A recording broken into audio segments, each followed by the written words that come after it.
following is a presentation of the National Hockey League. Smiling rookie goaltender Tim Thomas of the Boston Bruins getting ready for Washington.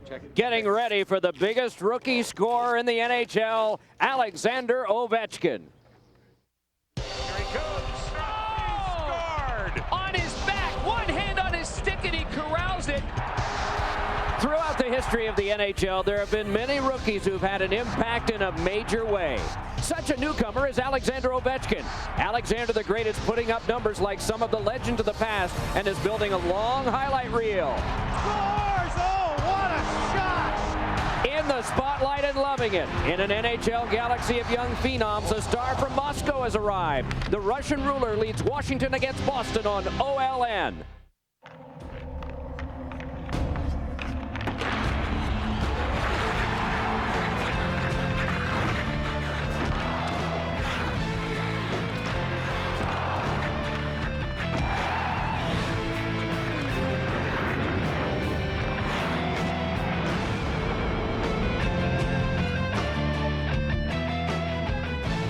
MCI Center in Washington, D.C., home for one of the finest hockey players anywhere, as OLN proudly presents the National Hockey League, the Boston Bruins, and the Washington Capitals.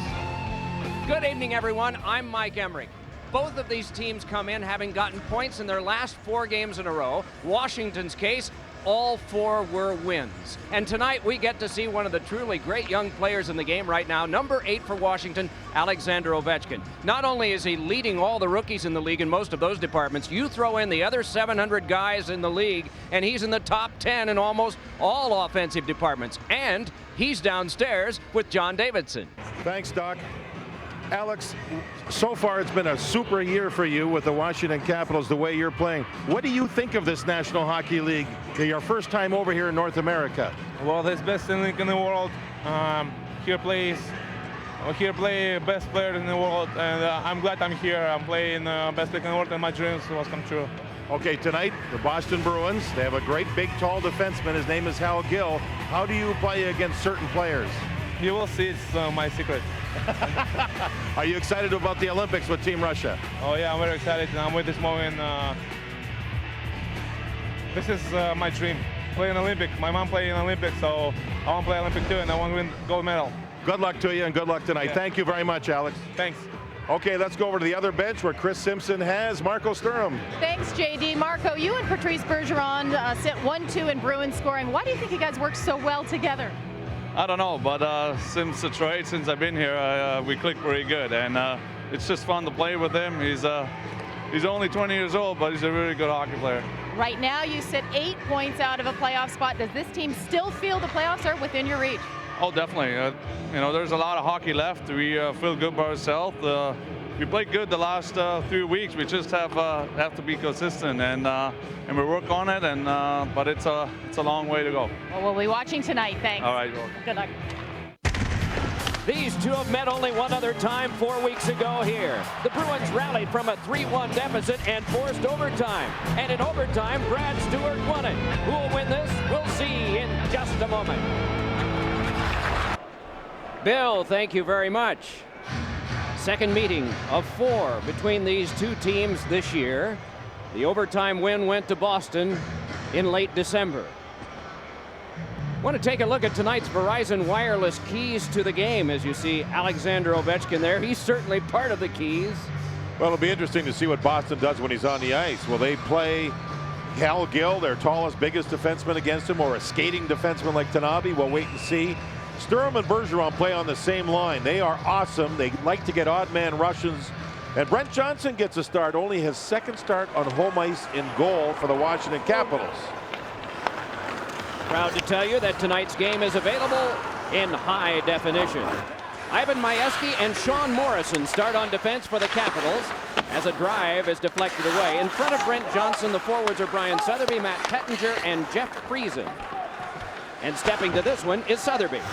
Marco Sturm, Patrice Bergeron, and P.J. Axelson start for the Bruins. Brad Stewart and Milan Ursina are on defense for Boston. Mike, as soon as the puck was dropped, Axelson jumped off the ice. He is going to be the forward to go against Ovechkin. He's got good speed. He's smart. He's not as strong as Ovechkin, but he will try to deny the Washington Star the puck. Al Gill is out there. Does that mean Ovechkin is there? Oftentimes tonight it will, unless the coach of the Washington Capitals, Glenn Hanlon, doesn't want that matchup. It is Gill turning this one around without Ovechkin on the ice. Back to Hal Gill. Part of the reason that he's such an imposing figure, 6'7", 250, and pretty mobile back there. When he hits, it hurts. Brendan Witt, third leading penalty getter in the NHL, does some hitting himself, and he turns it back over for Brooks Laich, who was drilled. Puck turned over to the Bruins as a result of that. Missed by a couple, and Laich was hit by a teammate this time, so a rough shift for him to start. Now Eric Nicholas, number 47 for Boston, with some good body work, a couple of crunching body checks. Racing ahead is David Tanabe out of the University of Wisconsin. Lays it across Travis Green, a shot, and it's fought off by Johnson, and careens back down. Hustling back is Andrew Alberts, and was he ever cross-body blocked by Chris Clark. Clark steps after this one. Ovechkin is out there as well as Zubris. Zubris a shot, and it's deflected just wide. Now Clark drilled one that ricocheted high in the air and popped up into the mesh. So here we have it. Axelson on the ice. He's a real good skating forward. He was out there to try to go against Ovechkin. This is Alberts, the defenseman. Oh, Clark, the right winger on the big line for Washington, which has Zubris in the middle, Ovechkin on the left side, threw a real good body check there. First chance that Boston gave up to these Capitals was a shot that went wide of Thomas, the goaltender, and has he ever been good for Boston? As we have a delay, Brent Johnson, the goaltender for Washington, is over at his bench, and they're having a little bit of an equipment adjustment. He's okay. Back he goes. Seventh straight appearance for Thomas. He was the goalie of record in 4 of the 7, a relief goaltender in the other 2, and he has not lost a 60-minute game yet. Part of the Providence Bruins, American Hockey League affiliate of the Boston Bruins. Coached by a goaltender named Scott Gordon, and most recently they were victorious. An 8-2 win over the Springfield Falcons last night. Good close off there. Meanwhile, stepping around and playing it away from the reach of Brian Sotheby was the defense. Kept alive for a little floater that is sent eventually back to Ursina, and a shot is patted away by Brent Johnson. A shot like that, an easy save, but it's a good one for Johnson to settle the butterflies down. And Axelson was all over Ovechkin. He wants to get to the puck before Ovechkin does. It's like a shadow job. He was only about 8 feet away from him. Brad Stewart, one of the 3 former San Jose Sharks on this team in the Joe Thornton trade. Ovechkin is second in the league in goals scored. Now watch Axelson. See the puck come to Ovechkin. See the race? Axelson denied Ovechkin the puck. That's the theory of having him on him. He won't go right up against him. He'll skate near him 6 or 8 feet away, but he's doing the job. One shift. Ovechkin couldn't get that scoring chance he was looking for. Can Glenn Hanlon shake this and keep him away? The trouble is, if you do that, then the other coach controls your Yeah, match. the thing is this. Washington's a home team, so they get the last change. Now there's a face-off in Washington's zone. Look who he just put on the ice. Ovechkin just got put on the ice. Smart coaching. Give his best player a chance to do something when the other team doesn't have Axelson out there. So let's see what happens. This is good coaching. This is fun to watch. Halpern ties up with Travis Green, and Green prevailed, and so it can be rattled back around for Eric Nicholas. Can't control there, and an opportunity for Washington tonight. Jeff Halpern, who has been sidelined recently with a lower body injury, back in that Washington lineup tonight as Nicholas headmans it on to Sergei Samsonov. Samsonov.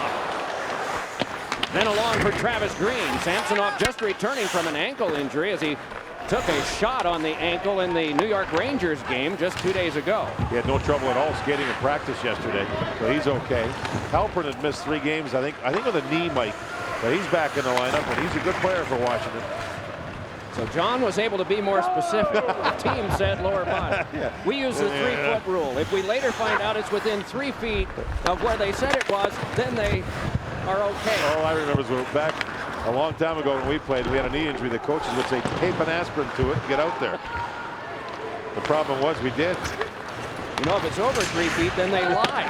And they should be condemned for it. Across the net mouth it is sent. Played back. Oh, good jam on Brian Sotheby. Some great hitting already in this one. Unable to get behind was Matt Pettinger. Back for Sotheby. Was he ever crunched by Patrick Leahy as a shot rattled wide. Dan Lacouture brings it head for Boston. Crisscrosses with Leahy. Shooting one that's deflected wide and played off the wall by Johnson. Ooh, Brian Muir took the shot from the blue line. He missed the net. Thomas hasn't had any action in the Boston net because the Caps are missing the net on plays.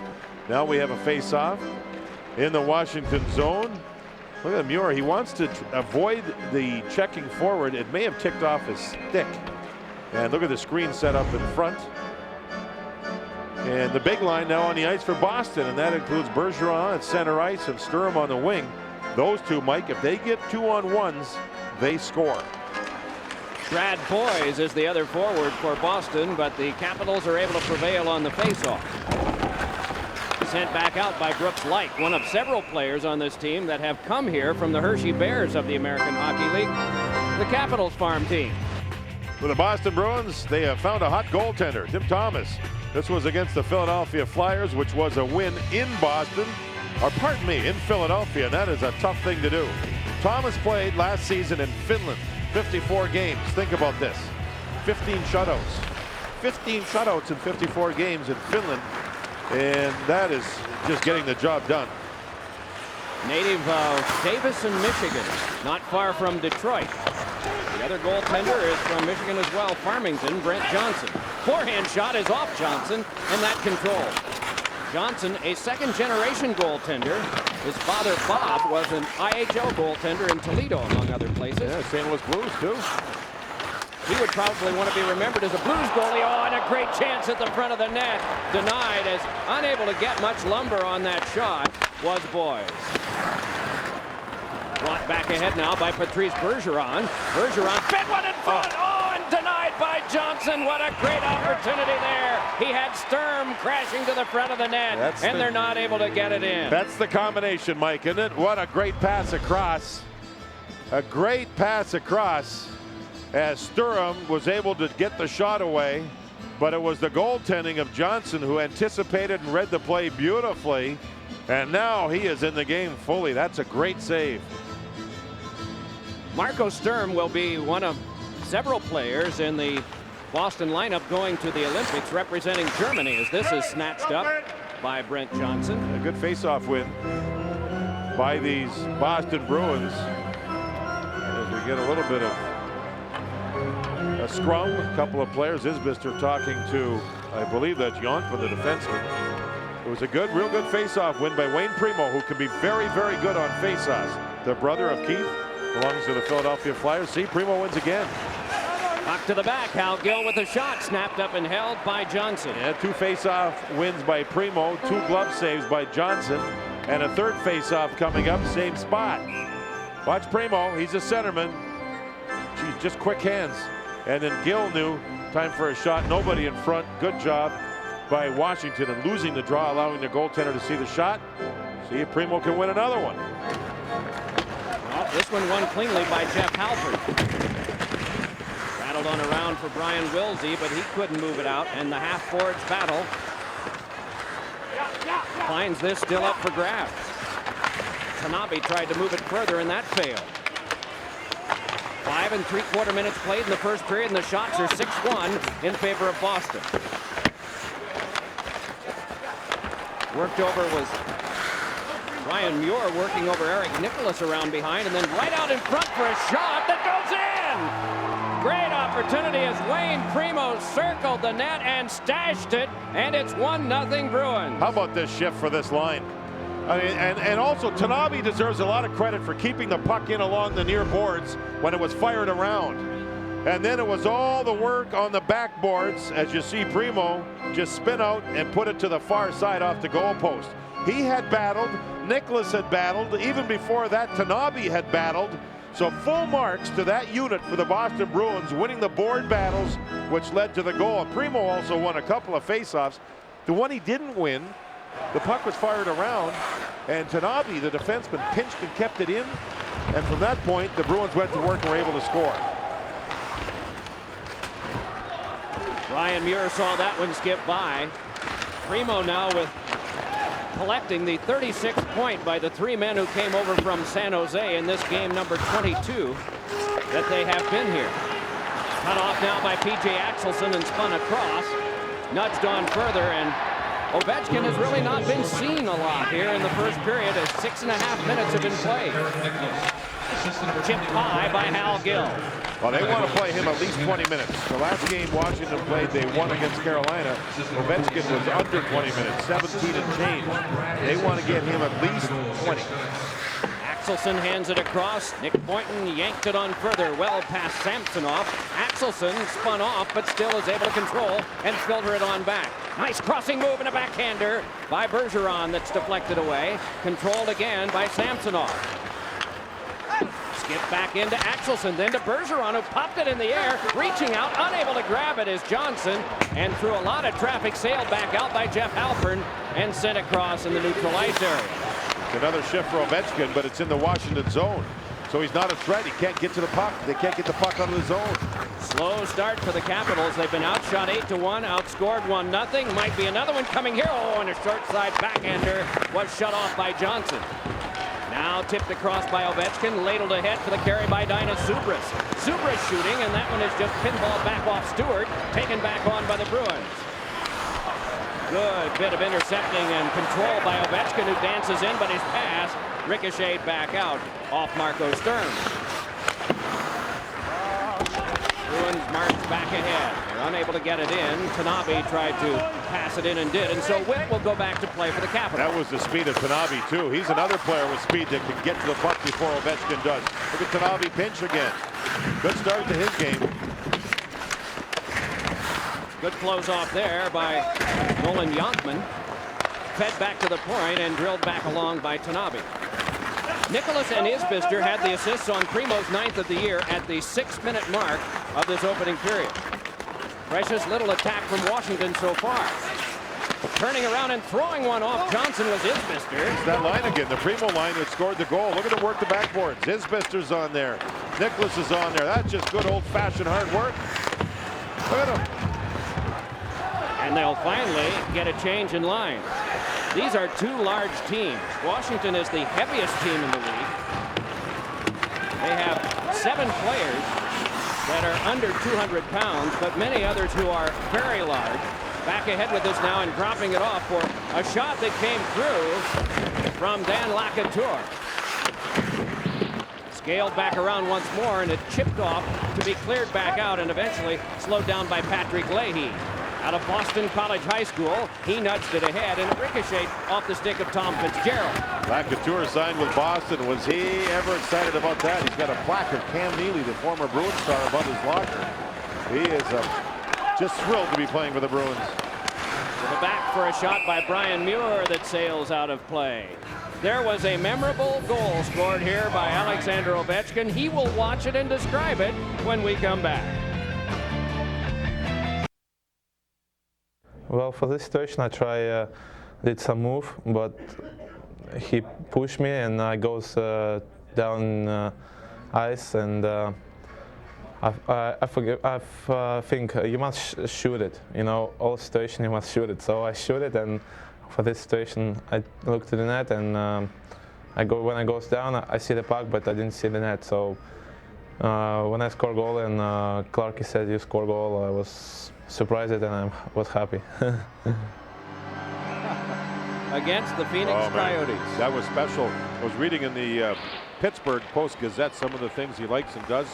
Before a game, he eats 2 filet mignons, green beans, and potatoes. Not 1 steak, 2. My kind of guy. That's my kind of guy, Doc. That's back in the 1950s kind of hockey. No, it wasn't. It was there in the 70s, too. Just thought I'd mention it. Up to the mid-80s, and then they started to think that wasn't good nutritionally. But the Beef Council says it's tricky. Brad Stewart. I guess that sort of takes care of the Peter Forsberg pre-gamer of oatmeal, doesn't it? Well, he says it doesn't take care of it. But Peter Forsberg is the best player he's played against. because of the skill that Peter has passing the puck was Ovechkin's comment. What a great kid he is. Learning the language, loves North America, loves playing the game, and we love having him. Just plastered Andrew Alberts to the boards and glass. Bringing it right back is Bergeron. Through the legs pass, and it sailed well wide. The attempt coming from Marco Sturm. How's the coaching battle shaping up here? Well, we're just seeing Axelson go out there. No matter what the line is, like this isn't his normal line with Bergeron and Sturm, but he's out there because Ovechkin's out there. And he doesn't shadow him when his team has the puck, obviously, but if Washington gets it, he goes right around the ice and finds it. David Tanabe with the pass ahead. Both of these teams are finished playing the Western Conference. So everything is in the Eastern time zone. Everything potentially. There's a penalty. Yep, that's out of the defensive zone over the glass. Potentially could be a 4-point game if you're going for playoffs. Wayne Primo's wraparounder is the only one that's been scored so far. From Tanabe's stick out of the defensive zone into the crowd. Clean. You're going to see Ovechkin there. Axelson right on him. That's beautiful, right? Turnover. But watch Tanabe put the puck into the stands from his own defensive zone, so it's an automatic 2-minute penalty. And head coach Steve Sullivan, who will also be helping Peter Laviolette with the U.S. Olympic team come Italy for the Olympics. I don't imagine he liked that. His team is outshot Washington 11-1. They have a 1-0 lead. And now that was kind of a needless, well, it's a needless penalty. So we'll see what happens. Here's Ovechkin helping it on back.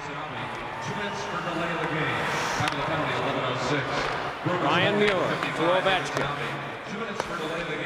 Muir hands it back across. They work to the outside. Stationed at the front door is Wilsey. Good protection there and yanked on back deep by Matthew Biron. Now back for Ovechkin. Gives back for Biron. Dinah Zubris tried to connect in front, and that rattled behind. Ovechkin still. Shanked off the stick of Axelson. Zubris moving in. Crossing. Can't get a good shot away. Reaching out and grabbing is Thomas. Let's check in with Bill Clement back at our studios on Montreal, Carolina. Well, Doc, Saturday, Carolina's 9-game winning streak came to an end. Home tonight against Montreal. They're trying to get another one started. Good work by Chad LaRose. Back to Brett Hedican. Short side high on Jose Theodore. And in the first period, Carolina real tough at home. Up 1-0 on Montreal. Back to Doc and JD. They have won 7 straight at home. Your graphic there said Montreal's lost 6 straight on the road. Oh, and a shot deflected away by the goalkeeper Thomas. Angled back to the point, Brian Muir. One-time Chicago Blackhawk with it there. Sent flying is Brad Stewart by Ovechkin. To the back, a drive. Rattled wide from Matthew Biron's stick. Biron able to keep play alive again. Hands it across. It's Ovechkin. Quickly across the other way. Fed in front. Went off the stick of Jeff Friesen. Can you believe that? Earlier, Friesen had the chance on the far side of the net. That would have been an open netter. That power play looks pretty good. And the Caps talk about having Biron playing the defense on the power play now. It's completely turned their power play around. How did he not stop the puck and score on the open side? 5 for the last 20 on the power play, Washington. Everything has been going so much better for them lately. And back ahead is Patrick Leahy. Leahy, a shorthanded shot that's blocked aside. To the last 20 of the man advantage for the Capitals. The board still shows them 12 shots to 1. Only 1 as Ovechkin peels away. Gives it back to Brendan Witt for a shot off the glove of Thomas. Kept alive, but a penalty coming up as Brooks Laich was hooked. 4 seconds left on the first minor. Hey, man, did Thomas make a nice play? It's a high shot, and he had to shrug it off with his left shoulder. There'll be a 4-second 5-on-3 for the Capitals. Ovechkin was out for the whole 2 minutes, so he's going to have to go off and get himself a rest. The shoulder, that's a good save. Real good save by Thomas on that Witt shot. Look at this, watch in front. There's Friesen, he's wide open. Oh, it's a firm pass, it went off the skate, and he had problems with it. There's the hook. Oh, yep, that's the hook. Here we go. Big draw, but it is lost by Zubris and cleared back down. Out of the box, Tanabe, so now it's a 5-on-4. 6:50 to go, first period. Sure glad you've joined us tonight. Our telecast coming from Washington, the first of 2. Anaheim and Los Angeles later on at 10:30 Eastern tonight. Good hit there by Ursina. Rescued though and played along, and fighting his way trying to keep it in was Biron, but now they all have to drop back. See the size of Ursina? He's got to stop and fill up with diesel. Size is one significant. big guy. Boy, both of these teams average 6'2" and over 200 pounds. That's an average. There is only one Capital that is under 200 as a drive is dubbed on goal and then thrown right back, and another try by Biron is flagged down and forced right back around again by Alpert. Rocking along the boards and drawing another penalty with Zubras. And it's going to be, I think Friesen's going to go. That'll destroy what was left of the power play. There was 1:05 minutes to go on it. We're going to have 4-on-4 action now. First period analysis coming up on our Dodge Intermission Report. Penguins Flyers highlights and NHL Players of the Week. That's all on our Dodge Intermission Report at the end of this period with our gang of 4 back in the studio. Capitals penalty, call to number 41, Jeff Friesen goes. It's a cross-checking penalty as one of the Bruins behind his own goal line was double teamed. Friesen had that golden opportunity with the empty net, couldn't handle a puck, and now has taken a penalty. So that is strike 3. First of all, missing near the front of the net. Offensive zone penalty, and while on the power play. But there's a lot of time left tonight. Said optimistically. Here's Ovechkin trying to dance through. Backhander went just above the glove hand of Thomas. Ovechkin right there to get it again. Twists with it. Ovechkin spinning, but there was plenty of Bruin help around, and it's advanced right back out again. It's moving on now with it is Wayne Primo. Oh, and a combination at the front is held by Johnson. That was Nick Boynton, the defenseman. The Bruins 4-on-4 sent the defense in on the play.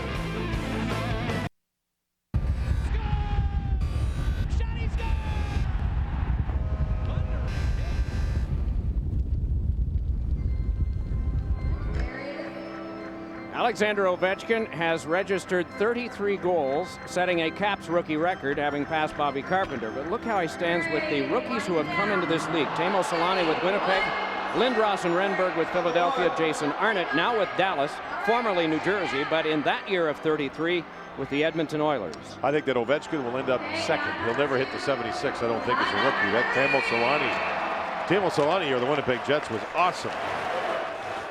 Here is Ursina with a shot that deflected wide.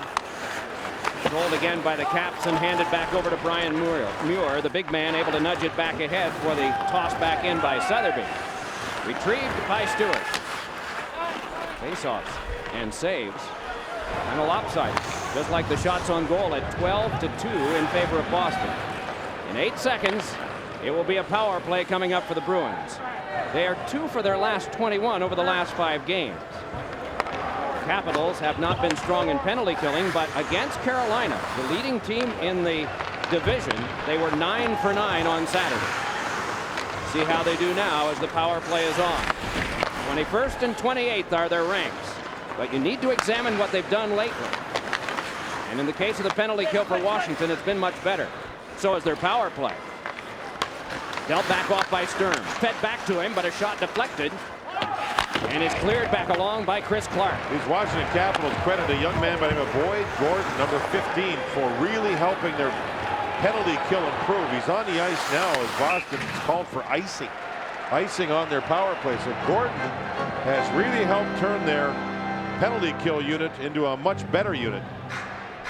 We believe in hockey. We believe in the game's greats. Tonight at 10:30, he's got more goals than any left wing in NHL history.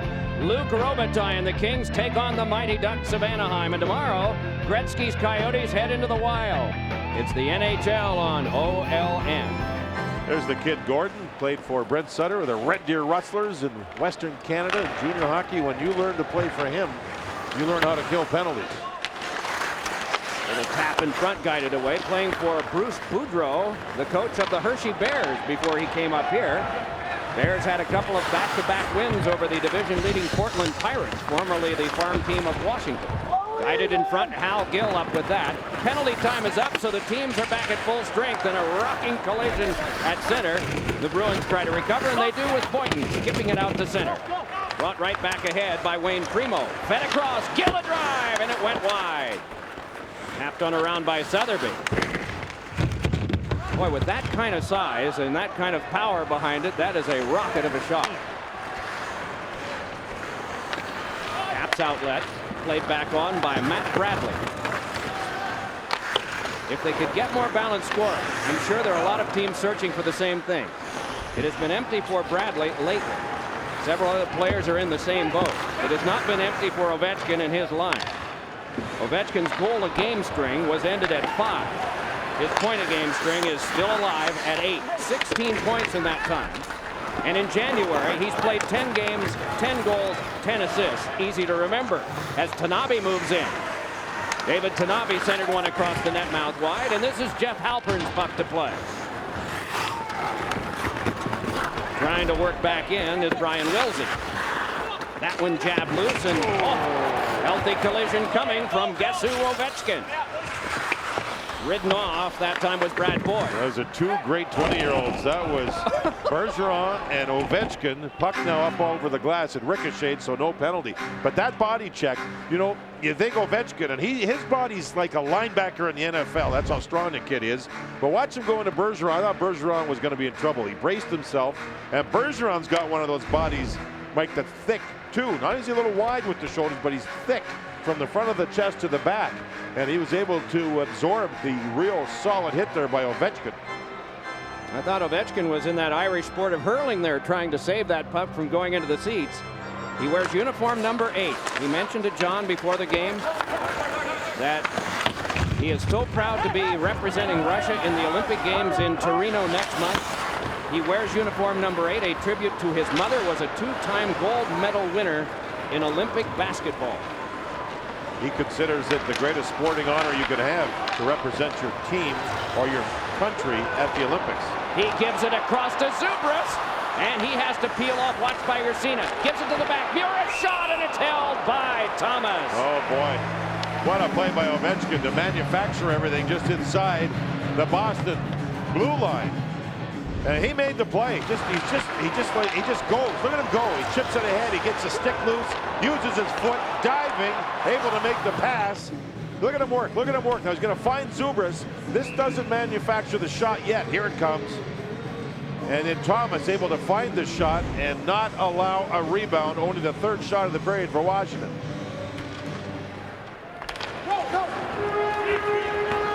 Brad Isbister brings it back for Boston from the face-off win. But offside is called.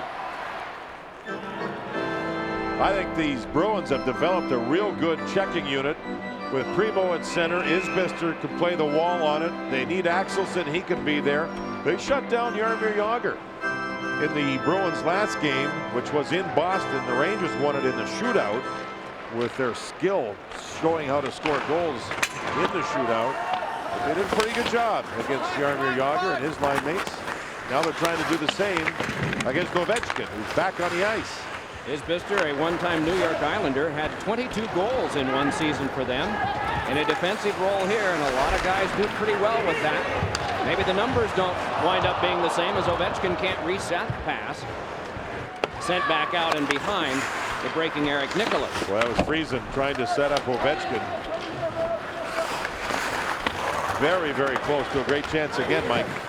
80 seconds left in the first. Primo from Nicholas and Isbister, the only goal at the 6-minute mark. The shots are still lopsided at 12-3, and here comes another hit from Brendan Witt on Tom Fitzgerald. Well, I often wonder, is Brendan Witt going to be traded by the trade deadline? Glenn Hanlon, the head coach, says, I hope not. He gives us a lot of courage, and he makes honest players out of the other team's players, and that was an example with that last body check. Well, we're talking about illegalities, I know, but Matthew Barnaby is second in penalty minutes, and Sean Avery of Los Angeles is first. And unless Avery is turned into the #1 forward on a line or sent to Motor City or something, I don't think anybody's going to catch him. He's taken more minors than anybody else in the league. Sidney Crosby, I believe, as of the middle of this past week, was 5th in minors. Drive, and that one pinballed right back out again. A hard drive by Brad Boyd. A wrister by Ursina, and that one chopped aside. Bergeron a little sore. He took that shot off the foot, ankle. He's a little sore. Ursina again in the last 12. Oh, and chance out in front. Bergeron, a backhander. It trickled off a stick and right into the paraphernalia of Johnson. Just 6.9 seconds to go in the period. You can see where Washington, a team that's trying to learn how to win, they get into trouble behind their goal line. See, that was a 2-on-2, but the Bruins walk out with the puck. And I know it wasn't a clean shot, but it was Bergeron able to do it. Look at the face. He's hurting. He took that shot from Boyes, his teammate, off the ankle or foot. And he's a little bit sore. The training staff, I think, will do a little work on him during the intermission. Again, only 6.9 seconds to go. Big face-off here. Green for Boston's a good face-off guy. They did not control, though he got the puck back. One last drive is in on Thomas, and that will take care of the period. Terrific road period for the Boston Bruins. They were able to not allow Ovechkin to manufacture too much offense. Ovechkin was very close to making things happen a number of times. Good goaltending by Johnson, but his team's down by 1. 13 shots to 4 in favor of Boston. 1-0 in goals at the end of the first period of play. We'll rejoin the guys in the studio after these important messages. Welcome to our Dodge Intermission Report. Bill Clement with Pierre McGuire, Keith Jones, and Neil Smith. The Boston Bruins up on Washington 1-0 at the end of 1. Assessment of the first period? Well, Boston much more physical, much smarter. And if you're a team that's having a tough time winning like the Washington Capitals, you can't miss empty nets. You've got to win faceoffs in 5-on-3 situations. But more importantly than anything else, when you get power play opportunities, Keith and Neil, you've got to take advantage. But Jeff Friesen missing an open net, Neil, that's unconscionable. And 1 goal in 19 games for him. And he's supposed to be a goal scorer. I mean, that's why they got him. That's why Washington got him. I thought George McPhee made a real good deal when he got him from the New Jersey Devils. They had to get rid of him because of cap issues. Friesen was a good goal scorer in Anaheim at times. He was a good goal scorer in San Jose at times, but he's never really been consistent. And remember, he has been out with injury for a lot of the year, like Neil said. They have had contributions from some other guys. Matt Pettinger, 10 goals. Chris Clark, 10 goals. Brian Southerly playing physical and added in his 10 goals, too. So the Capitals' improved play with their 4 victories in a row here has come with a lot of their guys building in and adding to their offense as well. Hey, you know what I like about Keith? He sticks up for guys that play like he. The Capitals are known for him. Then he's going to stick up for the guy that scored the only goal for the Boston Bruins, and this one not known as a goal scorer. He is Wayne Primo. He has the 1 goal in the first, and he's with Chris Simpson. Wayne Primo's 1 goal was the difference, but when you look at the shot count, 13-4, was it as lopsided as that would seem? I don't know. I mean, I didn't even know that until you told me that. But you know, they had a couple of power plays there that they got some shots from the points, and but I think overall we've had some good work down low. But I think we got to get back to doing that. Your goal, as we said, was the only one scored in the first. Walk us through it. Well, Izzy did a great job on the boards, and same with Eric. And Eric got it to me, and I was able to bring it around and just put it towards the net. And you know, when you do that, sometimes good things happen, and it did there.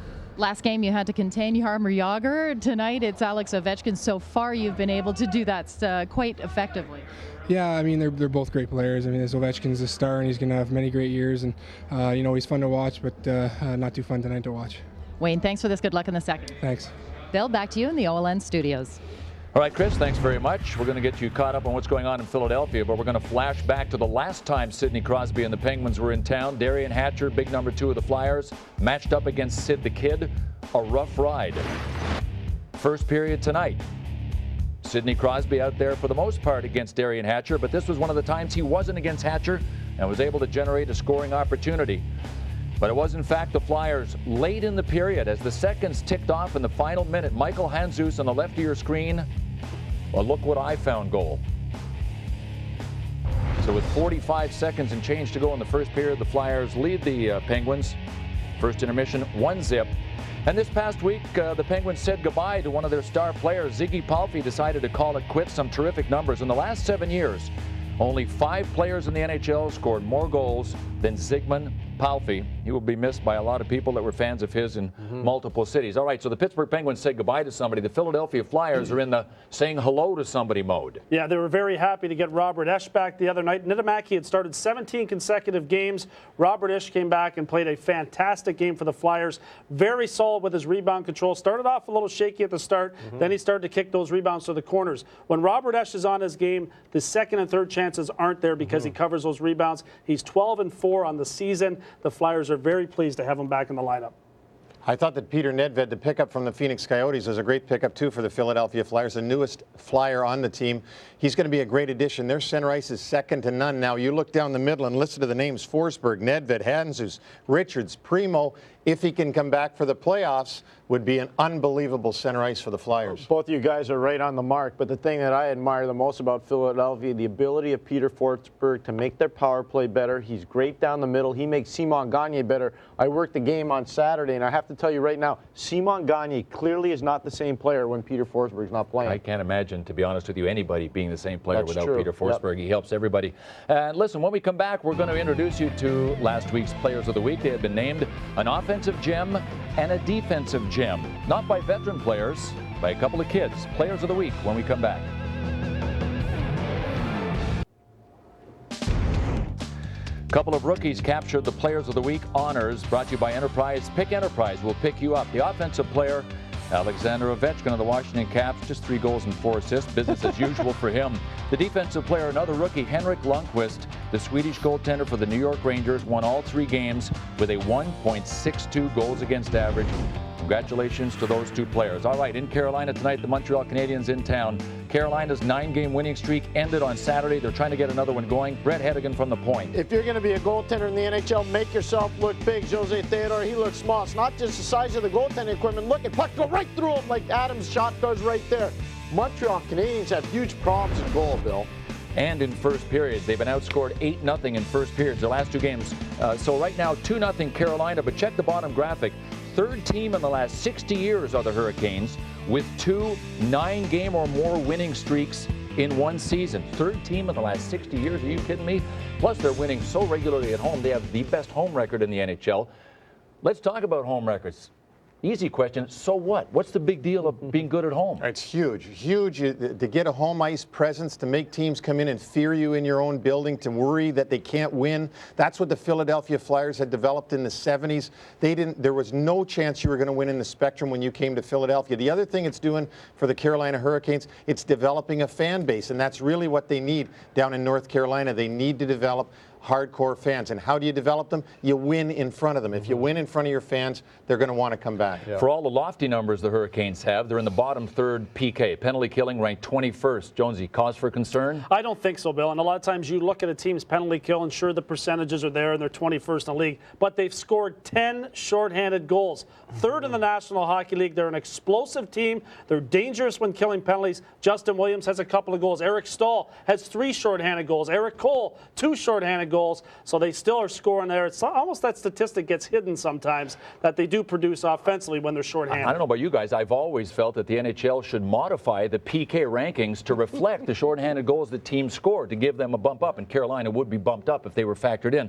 Okay, Montreal Canadiens, they're heading south, and they may end up further south than the Carolinas. You know what, Bill and the fellas, I got to tell you right now, with big money comes big responsibility. Jose Theodore is the highest paid player on the Montreal Canadiens. He's not delivering. He looks small in goal. He's fundamentally unsound. He's getting beat to the short side. He was terrible in Vancouver the other night. He hasn't been good here in the first period. They need him to really step up and deliver a big-time performance. If he can't get better, Montreal Canadiens are not going to make the playoffs. Bob Gainey's experimentation as a coach will be a failure, and Guy Carbonneau will inherit a team next year that is not going to be any better. That is bad news for Montreal. And Bob Gainey's committed to being behind the bench till the end of the season before he turns the reins over. All right, Montreal in the middle of a struggle. And in Washington tonight, the Boston Bruins at the end of the first period are ahead 1-0 over the Washington Caps. Hey, listen, Tim Thomas, the Bruins goalie, he is wearing a mic tonight, and when we come back, we're going to hear from the man that was one of the best in Finland last year. Dodge. Here at FCI Center, well, he's a Capitals fan with 1 puck in his mouth. He will not be a bona fide fan until he can do what Tom McVie once did, 3 of them.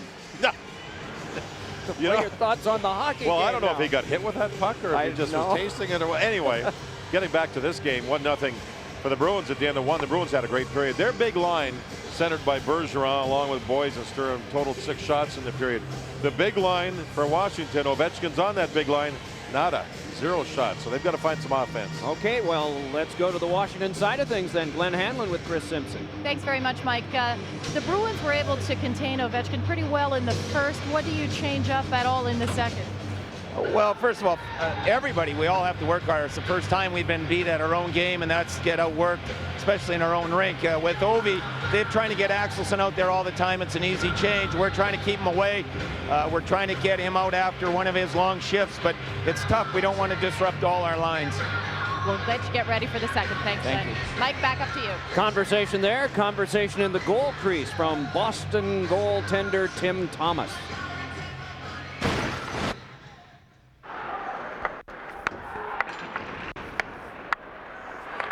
Good job, Stewie. Up, out of play. I got tipped. Come on. Good job, Jerky, Berge. 2 minutes for hooking.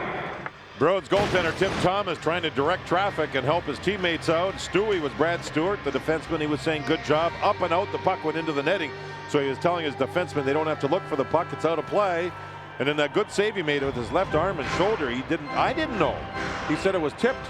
So that shot was tipped and up, and he fought it off. I didn't know it was deflected on the way to him. He had a good period, even though he wasn't worked much. Well, that is a challenge when you face only 4. But his performance has been remarkable for the Boston Bruins since he came up. He is 2-0-2. His goals against coming in a 1.91 and a save percentage of .935. As the Bruins on the attack, and it's swung across the net mouth well wide by Bergeron and chased down by Brad Stewart. Crunch came to him. Lifted along and kept alive, though, and spun behind for Matt Pettinger, but he couldn't reach. Like what Chris Simpson was talking to Glenn Hanlon, Washington head coach. He made a point. Outworked they were. Here's Ovechkin with a shot that got the glass. A turnover by the Bruins. Now taking it is Chris Clark, thrown in front, and grabbing on is Thomas. So Ovechkin during the first period on the #1 line. Plus he was put on a couple of other lines and some power play work. Never registered a shot. He was real close to making things happen on 3 or 4 different occasions during the second half of the period, but it never quite clicked. And again, Glenn Hanlon was upset with his team, saying they were outworked at home, which they don't like, especially deep in their own zone. So we'll see if they improve on that during the second period. And full marks to the Bruins. They played very well in that first one. Ovechkin with the highest percentage of his team's goals than any rookie in NHL history, 25.6. In other words, 1 out of every 4 goals that his team scores, he scores for them. Laid across by Wayne Primo, gathered in by Boynton. Lobbed one off a knee, swatted away from Axelson. Caps try to punch it further, but right in the way is Wayne Primo, so some quick decisions have to be made by the Caps defense, and it's turned back over to Axelson. Twist there, shoots one, and a save made by Johnson. And it's popped up into the seats, and that will be a minor penalty. Automatic penalty, black and white. You do it from your own end zone, and it's automatic. So Washington will be shorthanded. Axelson was out there, and Ovechkin wasn't. And he had a pretty good shift, setting up a shot. You'll see it right there, blockered away, and then the puck here just simply put up and high and over the glass. 2 minutes. And that goes to Matt Bradley. So he sits, and Boston with their power play will go to work. They're ranked 21, number 21 of 30 teams. And they have Primo generally in front, not this shift. Second power play the Bruins have had tonight. They came up shotless in the first one. They have Bergeron stationed at the back along with Stewart. Meanwhile, broken up and worked back in by the Capitals and hooked around behind. Good penalty killing job done there by Sean Morrison. So now Stewart back across for Marco Stern. You can't get in the zone, you can't set up, and doing a good job that time was Boyd Gordon. I don't think he's going to be going back to Hershey for quite a while. Glenn Hanlon singled him out. If there's a penalty killing specialist, then you can have that specialty with all the ice time that's necessary and all the penalties to kill. He's the guy. Yeah, he said he's been doing it since he was a young kid. So you're kind of a specialist, and you need specialists at the NHL level. And for Gordon, he's really helped their club. And as you mentioned in the first break, Mike, this Washington team's better because their specialty teams have been a lot better. Penalty kill and power play. 2 men short now. Brendan Witt, I think, is going to go. It's a interference call. Travis Green was the player that was hit. Travis Green had moved the puck. He wasn't he was looking towards the front of the net. Did he get nailed? But it was long after the puck had been moved. It was kind of like a 1 potato, 2 potato, boom. And the referee said that's just too late. It was a continuation of a play, but it was a clean hit. It was a shoulder hit, but in the mind of the referee, it was too much or too late, and too much time had expired since the puck was moved. So we have a 5-on-3 for 51 seconds. Well, Gordon is out there as the lone forward. So the Caps trying to clear this. They're able to get it back down at least for the start. 40 seconds left on the first penalty. They going back with Ivan Majewski on one side, and on the other, we'll pick him up if he just turns for us. Jerseys are a little hard. Bergeron across in the drive, ricocheted off of Johnson and up into the match. Yeah, Boston uses the forward Bergeron on the point along with Stewart. He took that shot, but they'd like to put Primo in front, big number 20, who already has a goal. And that last shot was a good low shot that Primo deflected into Brent Johnson, the goalkeeper, who made a good save on the play. Pretty good power play when the players get themselves into positions.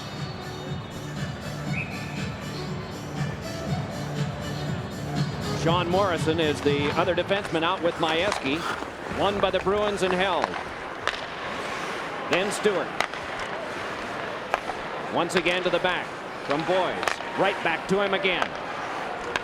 Stewart again. On a cross for the feedback to Stewart. The drive! Oh, and looking around was Johnson, but it whistled wide on a tip. Seemed to deflect off of somebody. Bergeron again sets up Stewart.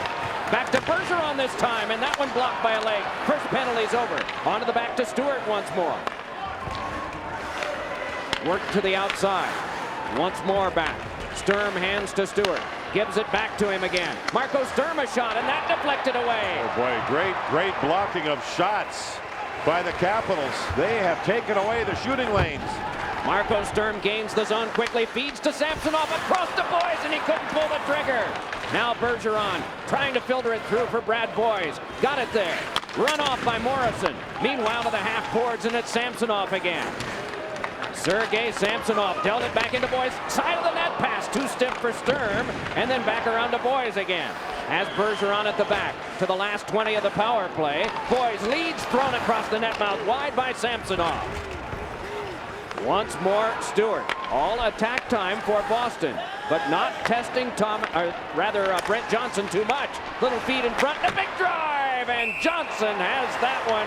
A ripper that came from Sturm.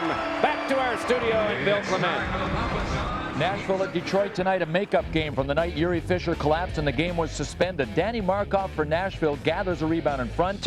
Look out, here comes Steve Sullivan on Manny Legacy.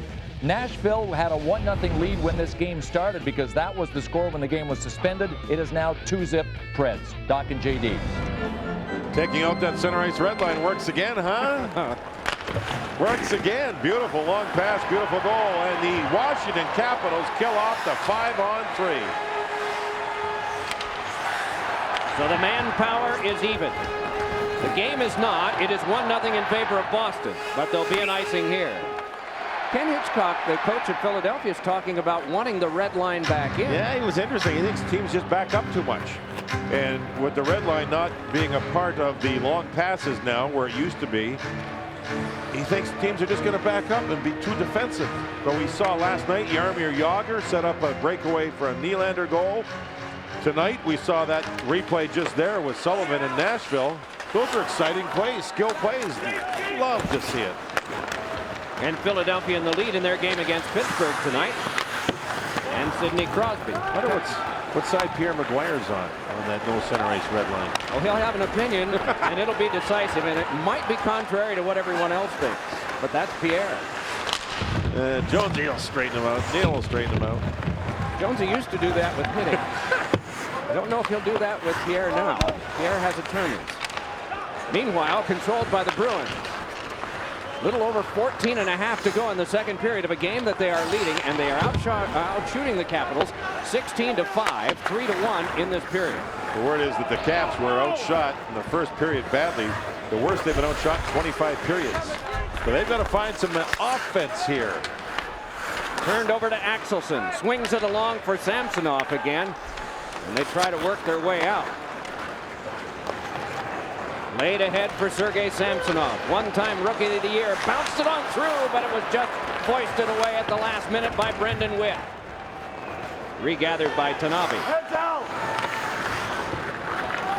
And an icing coming out. The touch-up by Witt. Clock frozen. 13:53 to go. Second period of the game.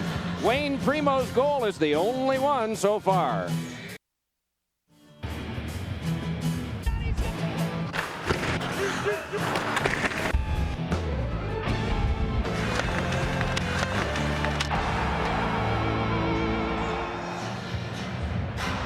Tim Thomas has faced 5, gotten all 5. Not a lot of work. No, not a lot of work. But during the television timeout, he did a lot of stretching. Stretching to try to keep himself loose. A very interesting throat protector there, too, on the bottom of his cage. A lot of the goaltenders use the plexiglass, the see-through glass. And he uses the wire. Has been known to hold a bow and arrow in his time. He likes that outdoor stuff. Yeah, indeed. Likes our channel, too. This week on Survivor Wednesdays, a devastating fire burns everything. It's down to the final 4 castaways. Survivor Wednesdays, 3 back-to-back premiere episodes of Survivor Amazon, beginning at 7. I wonder if that guy that had the puck in his mouth is going to be on a future show. I don't know where he is now. He may be being attended to about now, Mike. Axelson headman's on now to Samsonov. 6:20 played in the second period. A block for Johnson and a take for the Capitals defense. Axelson just got off the ice, and as he did that, Ovechkin jumped on the ice. So he's out there without that number 11 all over him. See if he can find some offense here. I don't think he's registered a shot. He just ran into that guy we said big enough to burn diesel at Ursina, and Ovechkin went down.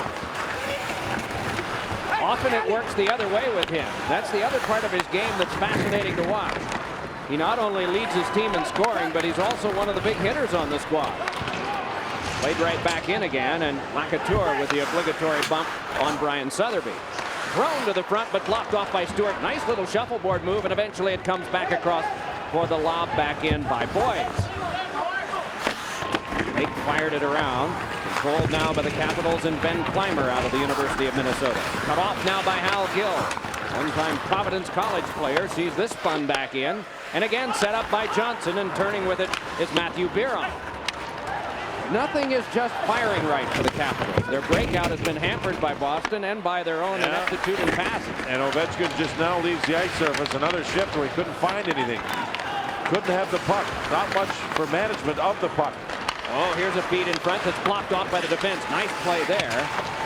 And to the half-court, they test to a side. Centering pass comes in front, and Boynton with a shot, and a good save made in front by Johnson. More battling by Travis Green, but it's brought back ahead and headmanned up the wing. Gliding back in with it is Matt Bradley. Puts on the brakes and yanks one around behind. Ben Clymer with it there, but just that quickly turned back over to Boston. So again, things settle down. It's booted ahead by Boynton and twisted back in. Offside. Well, it has not been a wonderful night for Ovechkin so far, as the Bruins have sealed him up pretty well. Yeah, he keeps trying. There he worked on Boynton. The shot went wide. He's had Axelson, number 11, all over him on most of his shifts. He also takes that shot wide. Here's a hit. He went into Ursina, but Ursina is so big that Ovechkin ended up taking a little punishment on the play.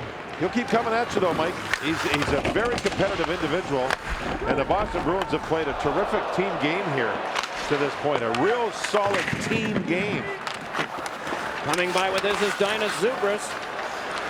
Wayne Primo shadowing him. Zubras trying to get to the front.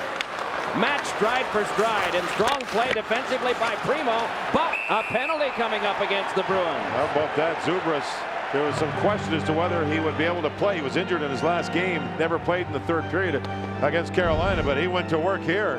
Look at his legs. He keeps them wide to fend off the stick of the checker and also to keep balance. And Primo got in behind him, reached over with his stick, and Primo will go to the penalty. I think it's Primo's going to go to the box. No, the stick broken is that of the goalkeeper. Oh. Tim Thomas, and he swung his stick on the ice, trying to get the puck. The stick broke, as they are doing a lot this year. The old and Billy, so he's going to get a minor. Was that the Billy Smith move? The old Islander for the goaltender for the Islanders when he would swing the stick as the person went around the net. Let's take a look and see what he did. Yeah. And it tripped. Oh, I guess just because the stick broke, he gets the penalty. Didn't look too bad to me. No. Smith might have had it a little higher. Maybe a little higher, yeah. for sure. That wasn't Billy Smith-like, no question about that. Well, you go to University of Vermont, you become a little more sophisticated. This one is rolled back out for the Capitals to get started on a power play, which might write their game for them if they can convert on it. First penalty minutes of the season for Thomas. Run ahead by Zubris. Sailed back into the Ovechkin side of the ice. It hit a chink in the boards and is cleared but not out. Sent on to the back but lost back out to center by Matthew Biron. A tussle there with Travis Green out on the penalty killing unit for Boston. Green and Axelson are the forwards. Ursina as well as Stewart in back as a shot by Ovechkin was blocked. He's got it back again though. Ursina right on him. Twisted back around to the front. Shot and a good stop made by Thomas on Brian Wilsey. To the back it comes. Given right back by Brian Muir. Ovechkin with it. Swings one that he was hoping would kick towards Zubris. Instead it's cleared by the Bruins. Thomas just sort of finds a way to get to where he has to be. Good shot there by Wilsey. Still a minute to go on the power play. Fitzgerald comes out on the penalty kill along with Patrick Leahy. Meanwhile, it's jabbed back in deep. Hal Gill saw it go by. He and Boynton are the defensemen on this penalty kill. Ovechkin shakes it back along. Dueling there and losing was Jeff Friesen. To the back it comes. Played back on by Muir. Ovechkin there. It's given across and wiping out on the play is Matthew Biron, so the Bruins can clear again. Tough power play for Biron. Twice he's had the puck on the near side of the blue line. Twice he's lost it. Half a minute to go, man advantage. Ovechkin cannot get by. And Friesen knocks his man down. Leahy gets back up and twists it back down. Good work by Patrick Leahy. And we get a halt to play. The two players, Hal Gill, along with... I think Jeff Friesen was the one arguing. Yes, Jeff Friesen was having some words. The sticks were tapping each other just a little bit. Then the whistle sounded. And Friesen is going to the box. That'll be his second minor. There'd been a big hard hit right there on Leahy. And Gill had come over to do a little work, and then the stick, a little shoving. Not much. Enough to get them each a minor. The boys were being boys. 9:33 to go, second period. 1-0 in favor of Boston. They have played to this point just a great road game. And I can say that because Washington has had a total of 7 shots total, and we're over the midpoint of regulation. It will stay a 5-on-4 man advantage in terms of manpower on the ice. Boys will be boys was one of the longtime hockey quotes, most recently in memory uttered by Basil McRae after he was ousted from a game between Minnesota and Chicago at Chicago Stadium for fighting in the warm-up.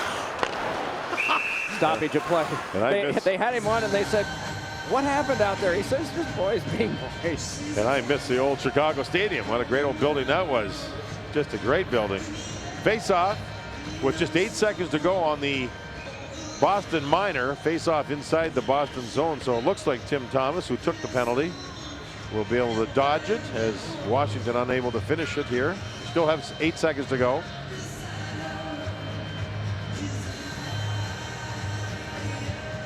Is Bister standing in the box. Off the tie-up, though, the Caps are able to win it. Shaken back around for a pass in front, and Brooks Light could not control it, and it's nudged out to center. Isbister out of the box, and the teams are even again. Isbister laid that one back in, and then coming to the bench for a change, he and Marco Sturm. Also Bergeron. Now sent ahead, but off the stick of Matt Pettinger, and so once again the Bruins take it. Not a lot of offense in this period. The Bruins have had 4 shots. The Capitals have had 4. That one turned aside by Johnson, laid ahead, and a diving sweep by Brian Wilsey. Sees it eventually come back ahead. Thrown across, and Pettinger's shot pops into the glove of Thomas, and he will hold on. A tight game at 1-0. We're going to hear from the general manager of the Caps in a moment.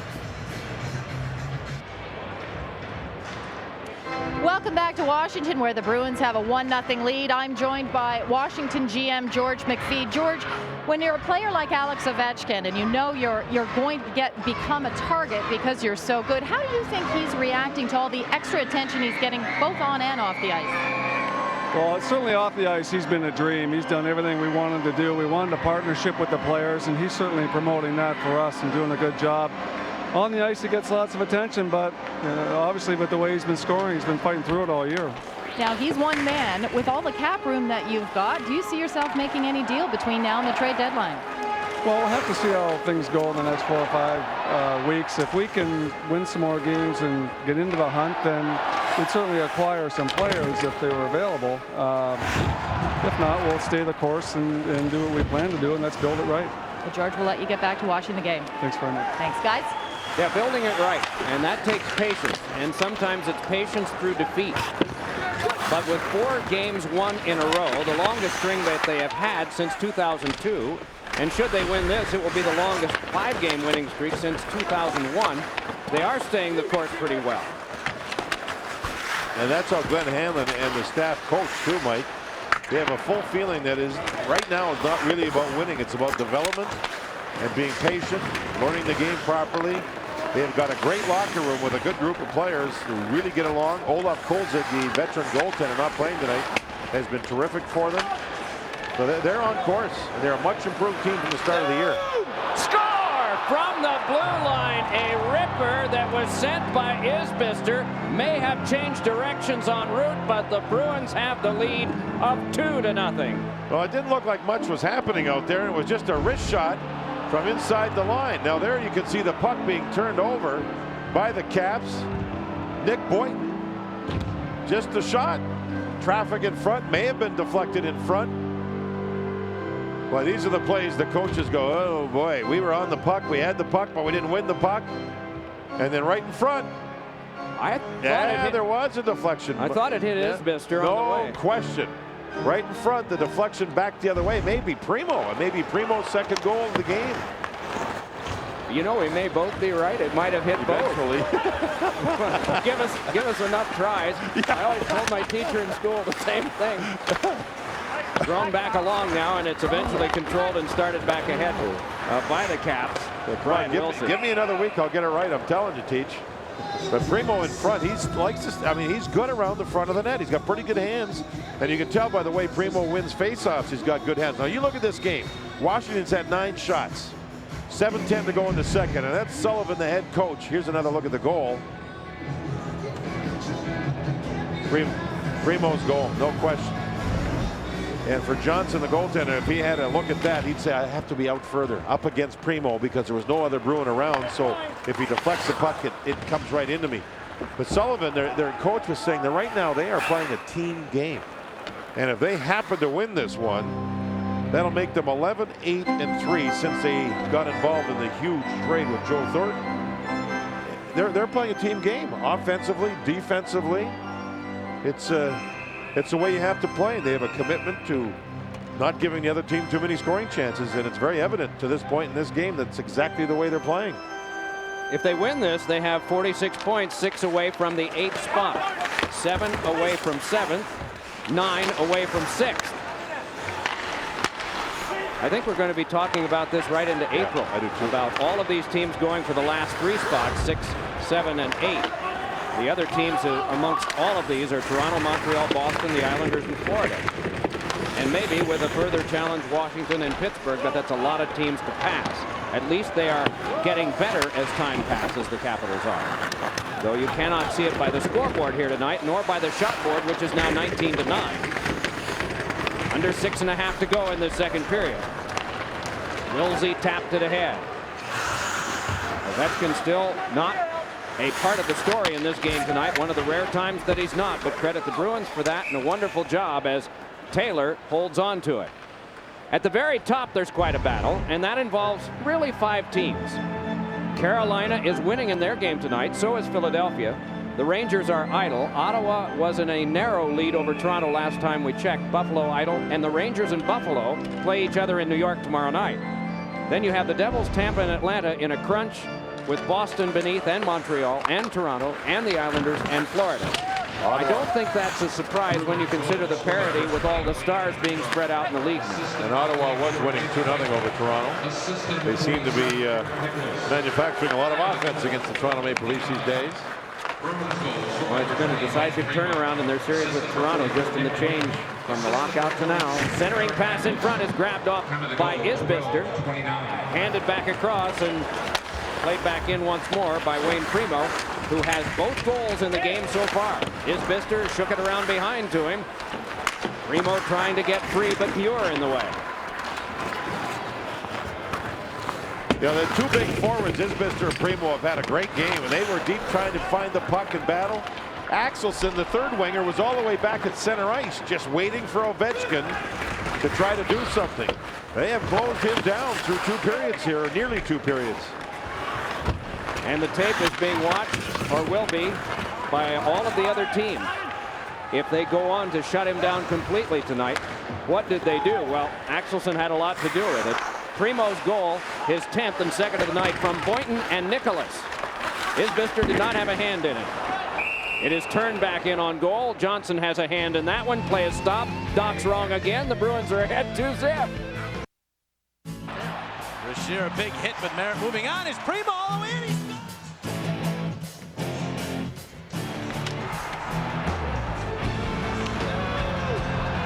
Well, there you see Primo.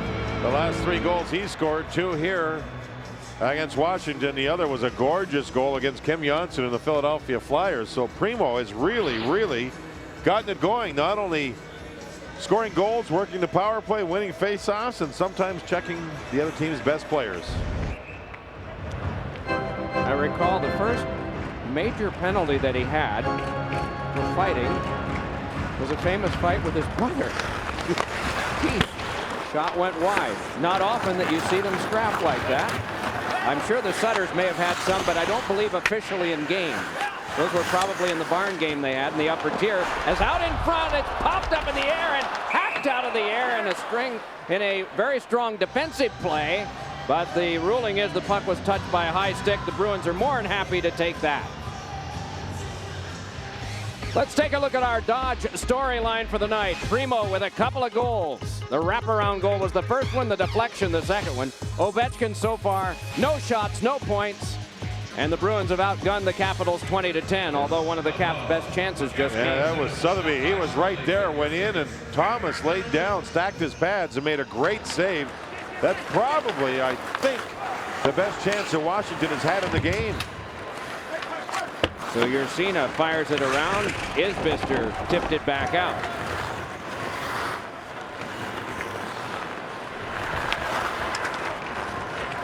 You know, just looking at this in terms of the matchup that we've had with Axelson going up against Ovechkin tonight, not only as you see in the storyline that it has succeeded that way, it's kind of remarkable that the Bruins have been able to make such quick changes to have him out there as often as he has. And well, he's playing with a bunch of different lines. It doesn't matter what line he jumps on the ice with. It's as long as he's out there when Ovechkin is, and it's about denial of the puck for Ovechkin.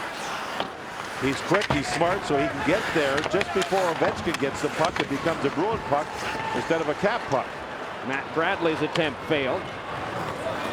And again, Washington has to retreat to play. Marching right back with it, though, is Clymer. Centering pass blocked on back and thrown by Ursina, and back up the wing. Eventually, the Bruins can shift to offense again. Played back in by Isbister. And on the bounce, Brian Muir lost his man, and he got down there and stashed it in on the backhand. Brad Boyes, what a play. Well, these are the ones where coaches go, what the heck is going on here? Full marks to Boyes for his hustle. Glenn Hanlon won't be happy. The puck was fired in. And watch, there's 2 Caps going back, and they both got out hustled. 3-0 Boston, a goal with 3:23 to go in the period. This is not acceptable at all. And full marks to Brad Boyes. He used his skate to flip the puck ahead to his skate blade and able to score. Assistant coach Wayne Cashman, the former Bruin, of course, coaching with the Bruins now. He told me about 6 weeks ago, watch this kid Boyce. He's got some smarts. He can play. And on a play like that, he did everything right. It is Zubris back to Ovechkin, across for Clark, but that cut off and laid back out again. Tap back once more, and Hal Gill will play it for Boston. No Axelson out there, and Ovechkin is. There's just not much of a chance for this unit to get flying for Washington. Not through the neutral zone, and not really once they get in like they did the last time. Passes just aren't complete. And a lot of credit for that to the Bruins, because they are watching things tightly here. This one rolled back down, and Travis Green will be the first one back for it. Canceled out the icing. It's jabbed right back to him again. Bruins flexing their offensive muscle here, wanting more, warming to the task. They have a 3-0 lead in the latter stages of the second period. Assistant number 21, Brad Isbister. Samsonov to the outside. Isbister gets the primary assist on the goal by Brad Boyce. Thrown in front by Green, and that one blocked aside by Johnson. Green again, but that squirted loose. Outletted by Clark. Carried on by Ovechkin. Goes to work on David Tanabe. Wiped out, really, as Tanabe was able to play this one easily. Tanabe lobs it ahead, and it careened back in from center. And again, the Bruins in flight can bring it on. Travis Green again trying to beat the defense. Can't do it this time, as it's turned back around once more by Matthew Biron. That last rush by Ovechkin was against Tanabe, one of the best skating defensemen in the National Hockey League, and he couldn't beat him. The Bruins have really played Ovechkin tough. To the last 90 of the period. Ursina back for this. Icing again waved as the Caps can attack. Wayne Primo out there. Twisting around with it is Sotheby. Tried for Pettinger in front. Score! It failed to get to Pettinger, but it did get across for Wilsey. Now the Caps are back in it. Only 1:16 to go in the period. And did he ever let it go quick?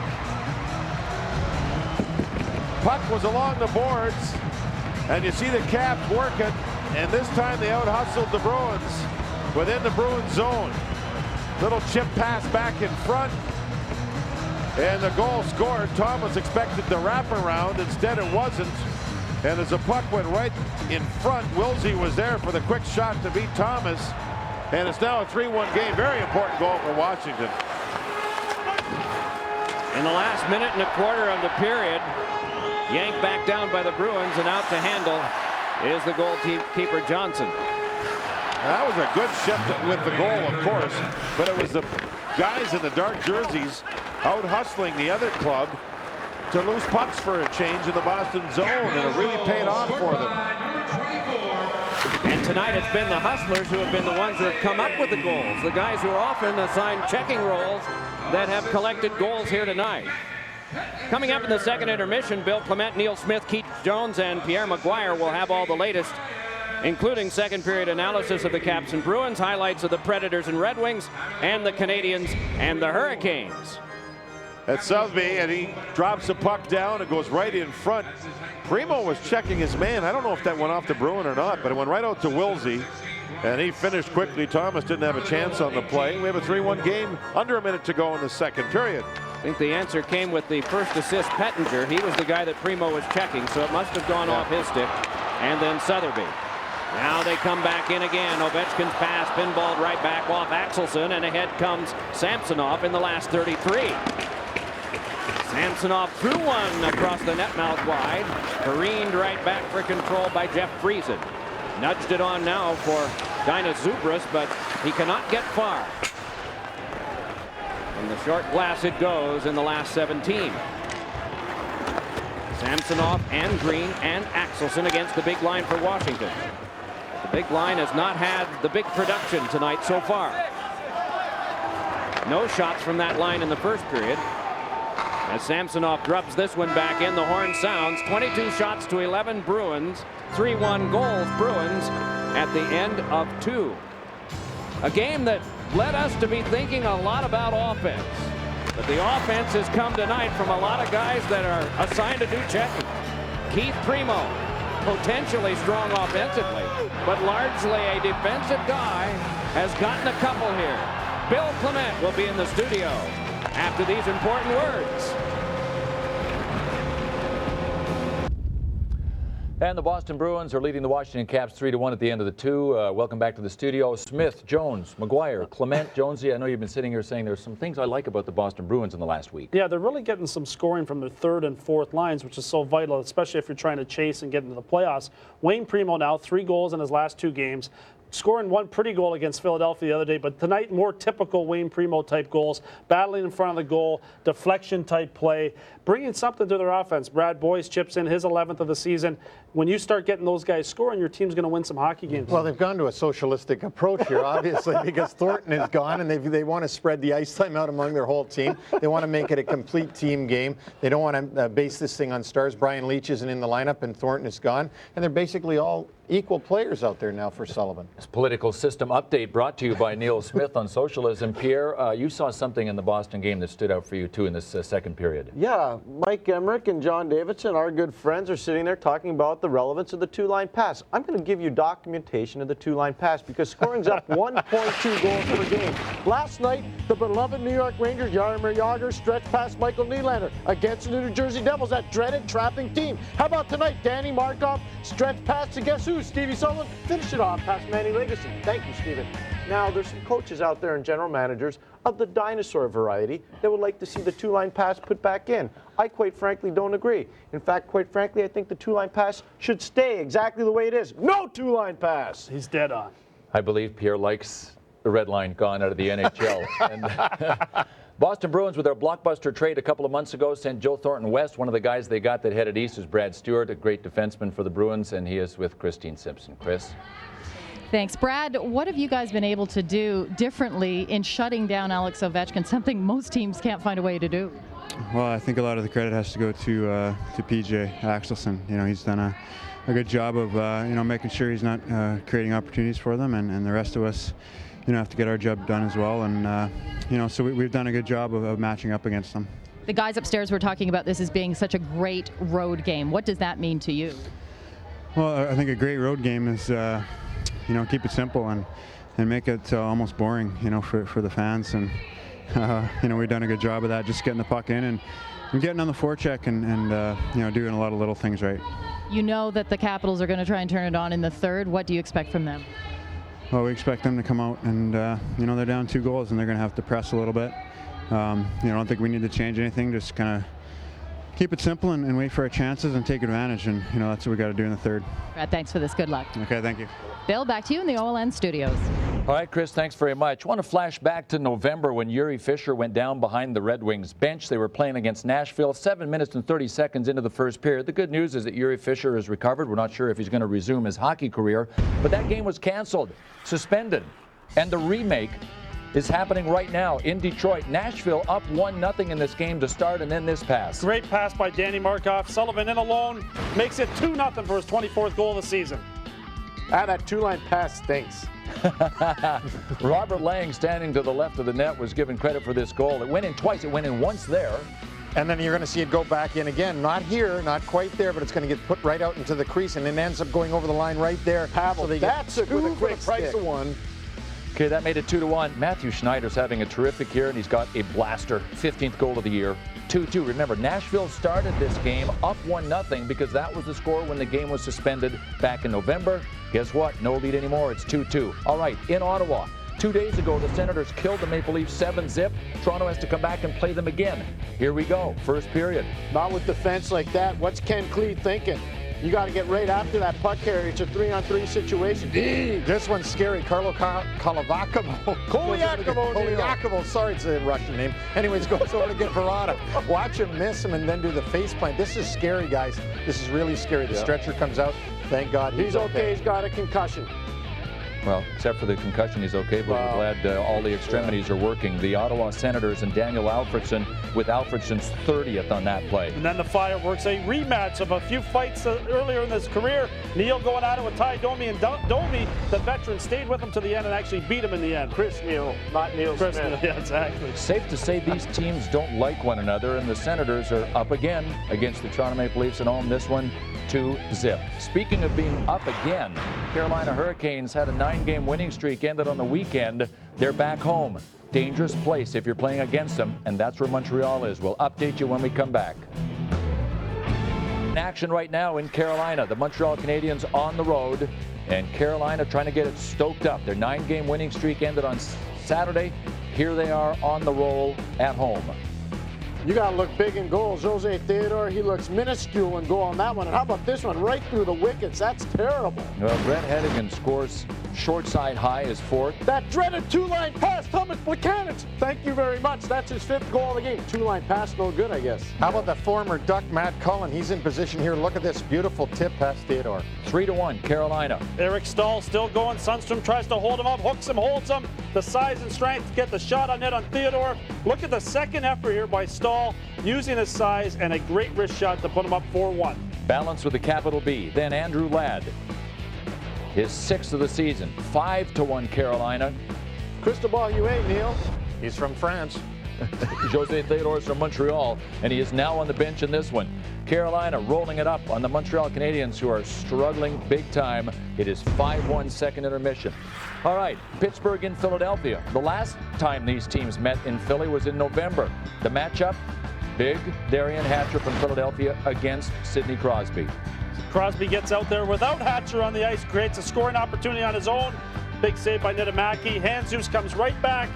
Scramble in front of the goal, shot in from Freddie Meyer, and Handzus is there to tap in his 8th. All right, second period. Flyers at it again. Who's the new guy? I love this guy, Peter Nedved.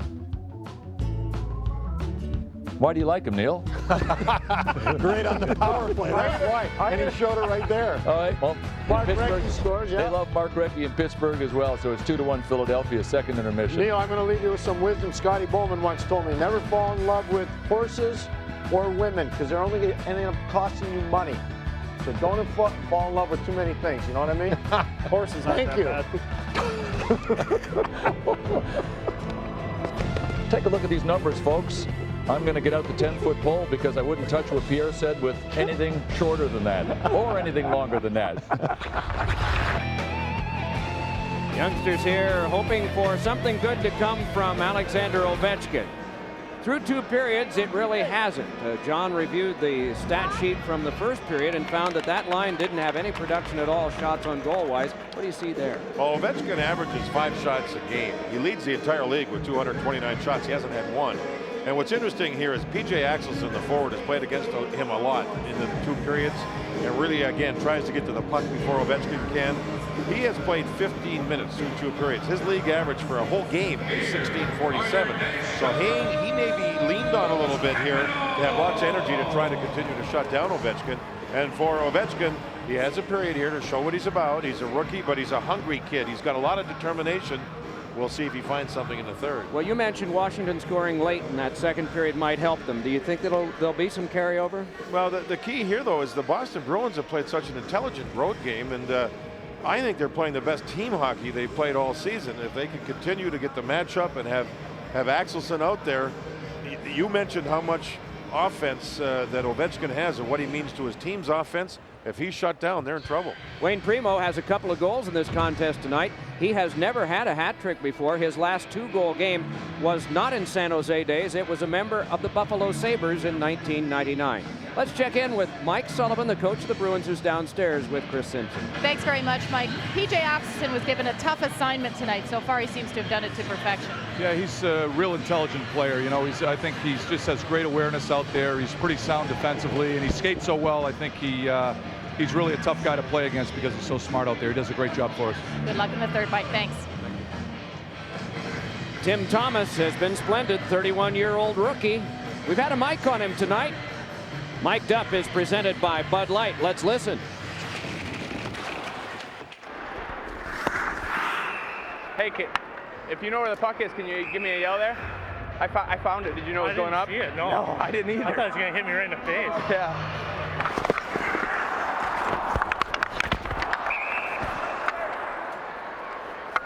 I didn't know where I was. I know, I had to get that thing. Yeah. What an attitude, huh? Is that great to see? Just having the time of his life. He talked to David Tanabe there first about where the puck was, and on the second play, it was Travis Green that fell over Thomas and was able to knock the puck away at the same time. Great to see a guy I mean, he's been awesome in goal for Boston, and he's having a great time doing it. Some changes in the lines in the early stages here for Washington as Dinas Zubris has been separated from Ovechkin, at least at the start here. He is out there right now. Ovechkin is not, as this one is tipped back out to center and eventually forced back in for an obedient line change that comes quickly from Marco Sturm. So now Axelson is there. Does that mean? It does indeed. Ovechkin is. So is Hal Gill. Came to the back for a shot that went whistling wide from the stick of Jeff Friesen. Found behind turning, but unable to force his way to the front was Brooks Laich. Meanwhile, it's pumped back out by the Bruins, and so they retreat to play again. Away from his Bister, Ovechkin is there. Connects back on the wing for Ben Clymer, who is on the wing with Ovechkin now. Glenn Hanlon has decided let's do full-scale changes and see if it helps. Hasn't gotten Axelson off the ice, that's for sure. The bouncer, Ovechkin, has it, moving on in, shoveled it on goal. Play continues. That's his first shot. Great effort at the very end of a shift. He made something out of nothing, folks. I had a feeling there'd be a penalty, maybe a penalty shot. There is nothing. Do you think it was a case where he had to dive to take the shot, or was he tripped up? Let's watch him. He's hoping the puck comes his way, and it does. Now he's got to scoot. He's at the end of his shift. Yeah, he was tapped a little bit on the right leg. Watch the stick on the leg right in there. Knocked him off balance, but I think he was also reaching. And that was a one-handed shot. One hand on his stick at the time. That was his very first shot of the game, but a good, solid effort by him. And he's still having words with the referee, trying to figure out why it wasn't a penalty. And you wanted the penalty shot. All right, Doc. I just like him, but he did get a reasonable scoring opportunity, and that often cancels it out. But here is Witt. I like them if they're earned, and that one shouldn't have been. So the call was right that way. Here's a backhander that went floating wide, generated off the stick of Eric Nicholas. Nicholas got an assist on the first goal tonight by Wayne Primo. This is tossed in on goal by Witt and just held calmly by the goalkeeper. Yeah, Thomas makes a save. You know, a couple of days before training camp, Thomas was thinking about heading out to Finland to play. As we look at Axelson, and you see the shifts by Ovechkin during that second period, and we'll see what happens here. Ovechkin went off the ice. Axelson's on, so Axelson's looking back at the bench saying, what am I going to do here? And I think he'll get off the ice. If he gets off the ice, you're going to see Ovechkin get back on the ice. This is a heck of a matchup job. Just talking about Thomas, though, the goaltender. He was on his way to Finland to play, and the Bruins said, no, we'd like to sign you. He said, well, I don't know. Send me to the minors. They gave him a one-way contract to go to the minors, and sure enough, as the way things have worked out, there he is. He's playing and playing great. Axelson, by the way, just left the ice. Raycroft is still sidelined with a leg problem. Toivonen with an ankle, and so the two lead goaltenders for the Bruins are still not able to play.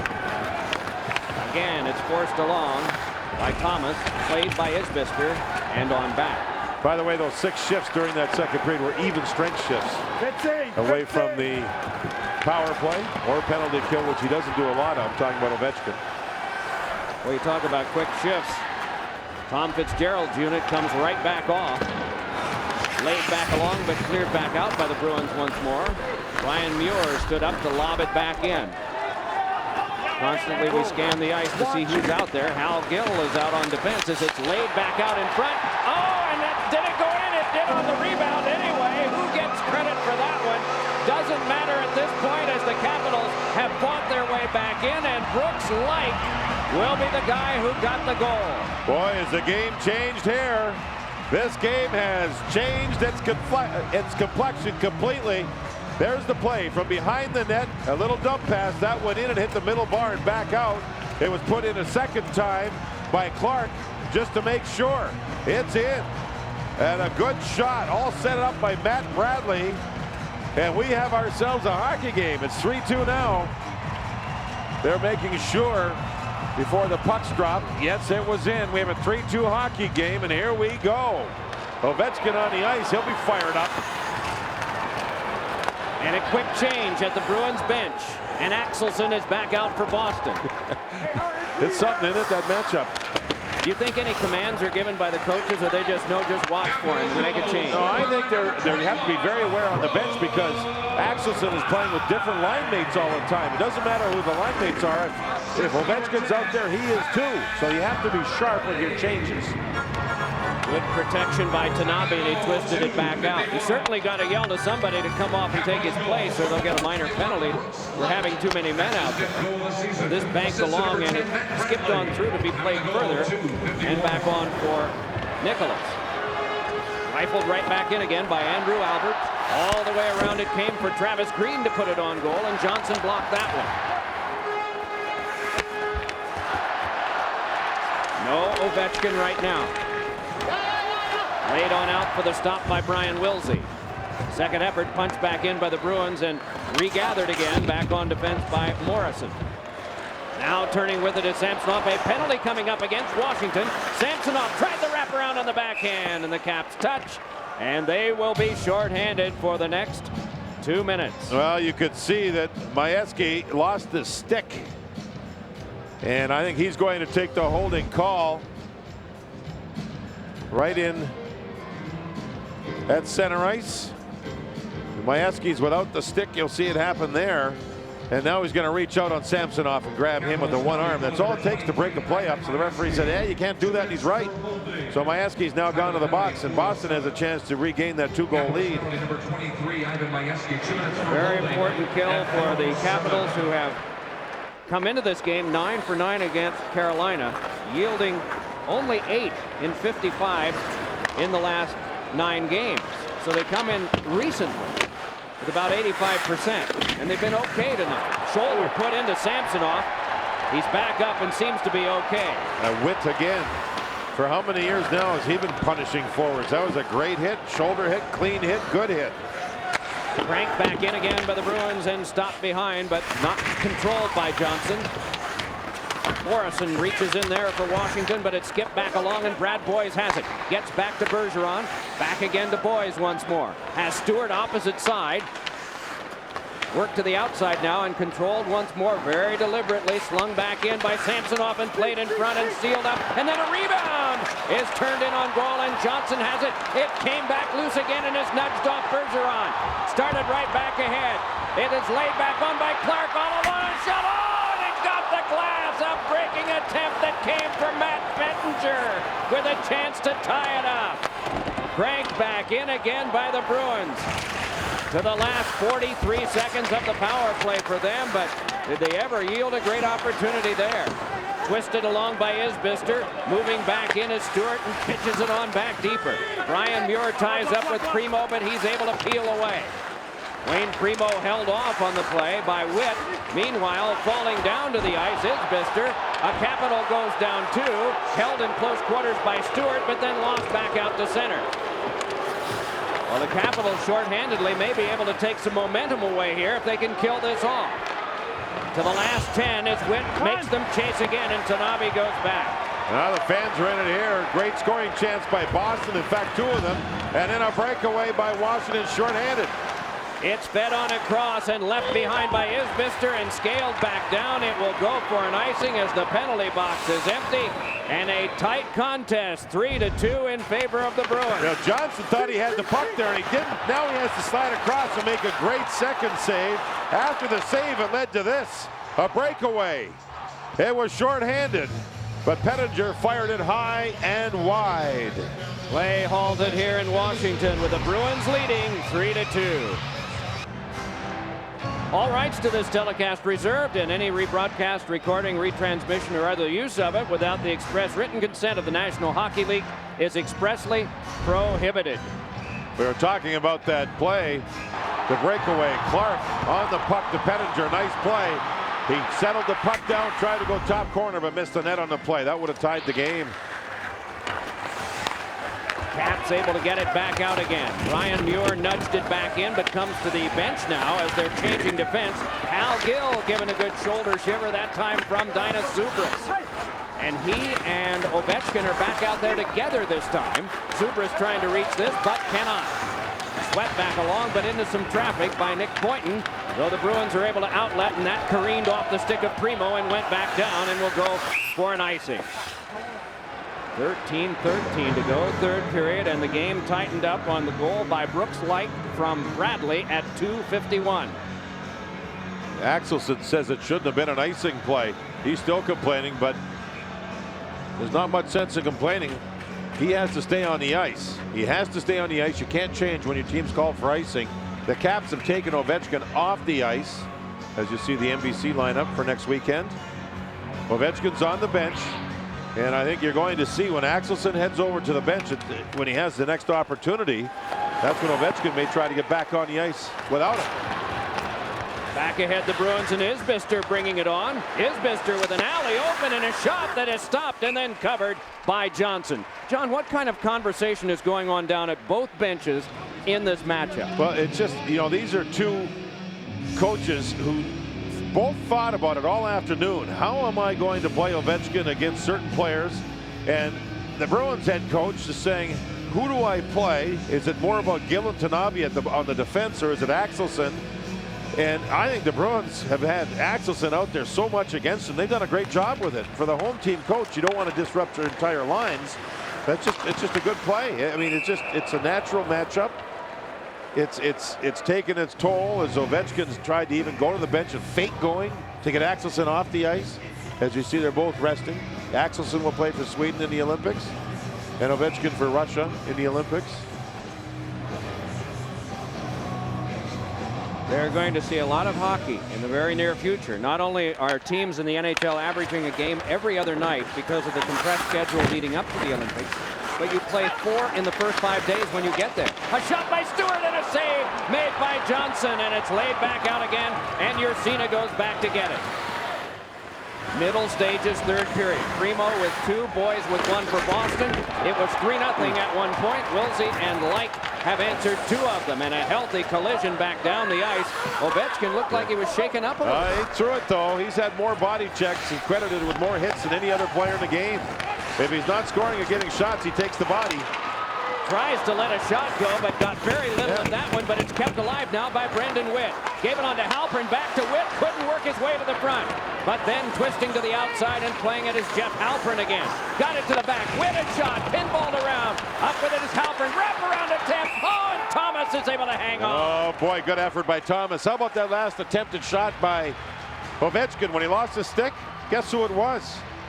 It was Axelson right there again. I don't know how he gets there so quick.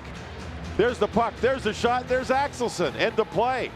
Then Washington kept going. Now Thomas is down, he's got to get to the near post. That's a long road trip, but he got there in a hurry, made a nice play, making sure the wraparound wasn't stuffed by him to tie the game up. Offensive zone face-off for the Capitals. Brooks Light could not come up with that one, so the Bruins have it, and Isbister is able to just lay a gentle pass back to center that's whacked on back by Brian Muir, and short of icing is taken by the Bruins defense and Andrew Alberts. Former captain at Boston College emerges and played one to no one in particular, thrown right back off by the Caps and chipped across again by Tanabe to Alberts. That one broken up, but could not be controlled by the Caps, and so once again they'll drop back in the person of Brian Muir. 8.5 played, third period of this 1-goal game. The first of 2 tonight on OLN.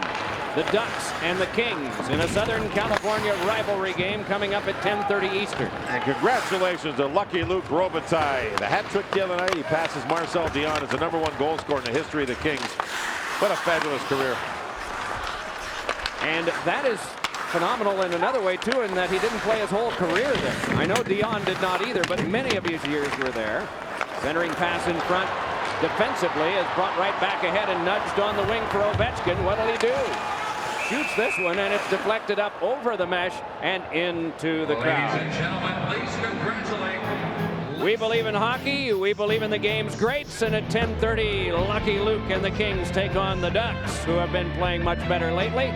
The Ducks right now are 5 points out of the last playoff berth. Tomorrow, Gretzky's Coyotes head into the Wild. It's the NHL on OLN. Pavel Demitra and Teemu Selanne among the guys you'll see.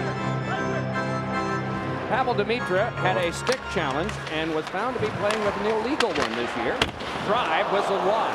Jaromir Jagr was too, and both challenges came from the same guy, Glenn Hanlon, the coach of the Capitals. chipped on around and out by Axelson. Ahead comes Isbister, sized up by Muir, and the puck is knifed over to him. And a penalty coming up. It'll be against Boston. I think. I'm not sure. I thought Isbister was the player that was in there. It's a slashing call. Yeah, it's Isbister. It is Isbister. He's going to the box. A slashing call in the offensive zone. 10:30 to go in the period. It's a 1-goal Boston lead. So these Washington Capitals, who have improved on their power play, have a chance to tie it up. Lost the puck, turned around, and stick down across the arms. In the offensive zone. Yuppers. Well, it will be Zubris to take the draw. He'll have Ovechkin to his left. And the Capitals are able to get it. Nearing the halfway point of the third period of a game that looked out of reach for a moment. Sailed around behind, getting some of it was Thomas. Ovechkin settled it down. He had a man in front. That was Zubris, but the pass is cut and brought right back out again by American-born Hal Gill. Yeah, he's quietly had a very solid game, too. In good position around the net. Ovechkin, it's interesting to watch him pass the puck, Mike. He passes the puck harder than most players shoot it. Nicely away from Boynton, shooting, and it's tangled in the paraphernalia of Thomas, who looked behind him. Yeah, that's a bad feeling when you're a goaltender, when you don't know where the puck is. A great move by Ovechkin to get around Boynton there. Boynton's a defenseman. Then a shot through the screen, and he gets a lot on it. Thomas moved out. He went down to take away space. He trapped the puck, wasn't sure where it was, and he hangs on. You're going a lot by feel there as a goaltender. Oh, yeah. You can feel it under your pad or along your leg. Shot knocked down in front. 1.25 minutes to go on the power play. Muir goes back. Sweeps back ahead. Matthew Biron is out there to man the point with him as Muir throws it in and goes right in and gets it. That one squirted behind. Laid back on the wing, and turning with it is Ovechkin. Able to sail it around for a pass that was well away from Ben Clymer and back down the ice. Wilsey's pass didn't work. And the goaltender, Brent Johnson handled the puck, Mike, outside the trapezoid. And with 49 seconds to go on the original penalty, Glenn Hanlon, the former goaltender, he just looks at his bench and he has to deal with what he's being delivered right now. So we're going to be even up now for 49 seconds. And it'll be a Bruin power play. Mental mistake by Brent Johnson. First time he's done that this year. Has not been penalized for the trapezoid violation before. There, the puck got away. There's no question. You just simply can't do that. And he's a good puck handling goaltender. It's one of his strengths. Only his second start on home ice this season, but that one was a real mental mistake. Real mental mistake.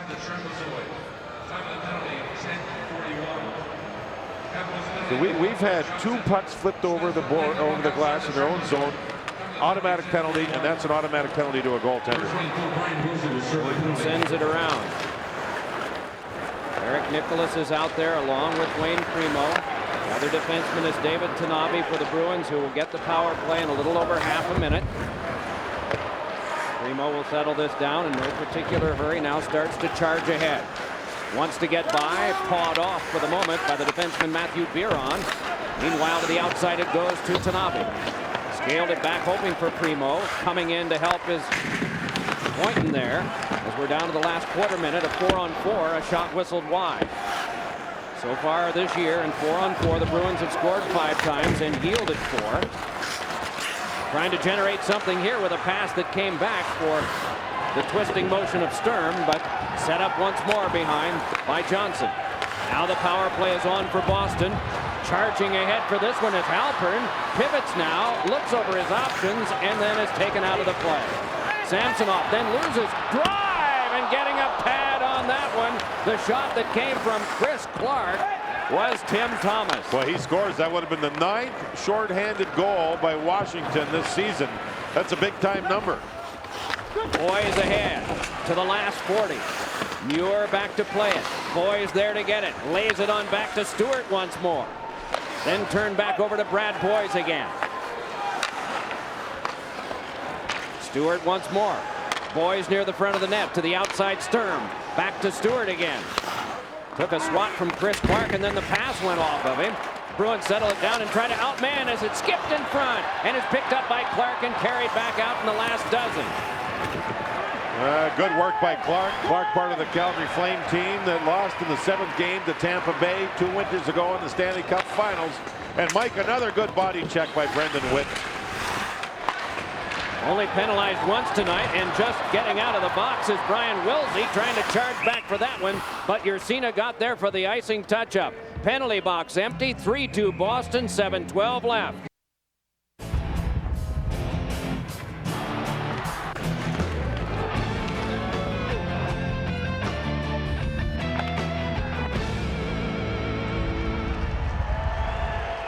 It stays tight here. Not a big night for Ovechkin yet. 7:12 to go in the third. His team trailing by 1. Okay, another quick note on Ovechkin. 2 favorite road cities, Montreal and New York. Does he say why? No. Okay. Just the article I read in the Pittsburgh Post-Gazette. I want to give them credit. But just giving you more facts on the rookie and terrific rookie that he is, Alexander Ovechkin. Sean Morrison laid it back around. And it is Boyd Gordon, that specialist in penalty killing, that cleared that one out. And then he comes off, and so does Brian Sotheby. Laid back across and swatted in by Isbister, and then that one chipped back down and retrieved by Tanabe. Seems to me Ovechkin's now trying to do a lot more stuff on the right side of the ice, even though he is a left winger. See, he's cutting across for puck support there. That pass was a bad pass.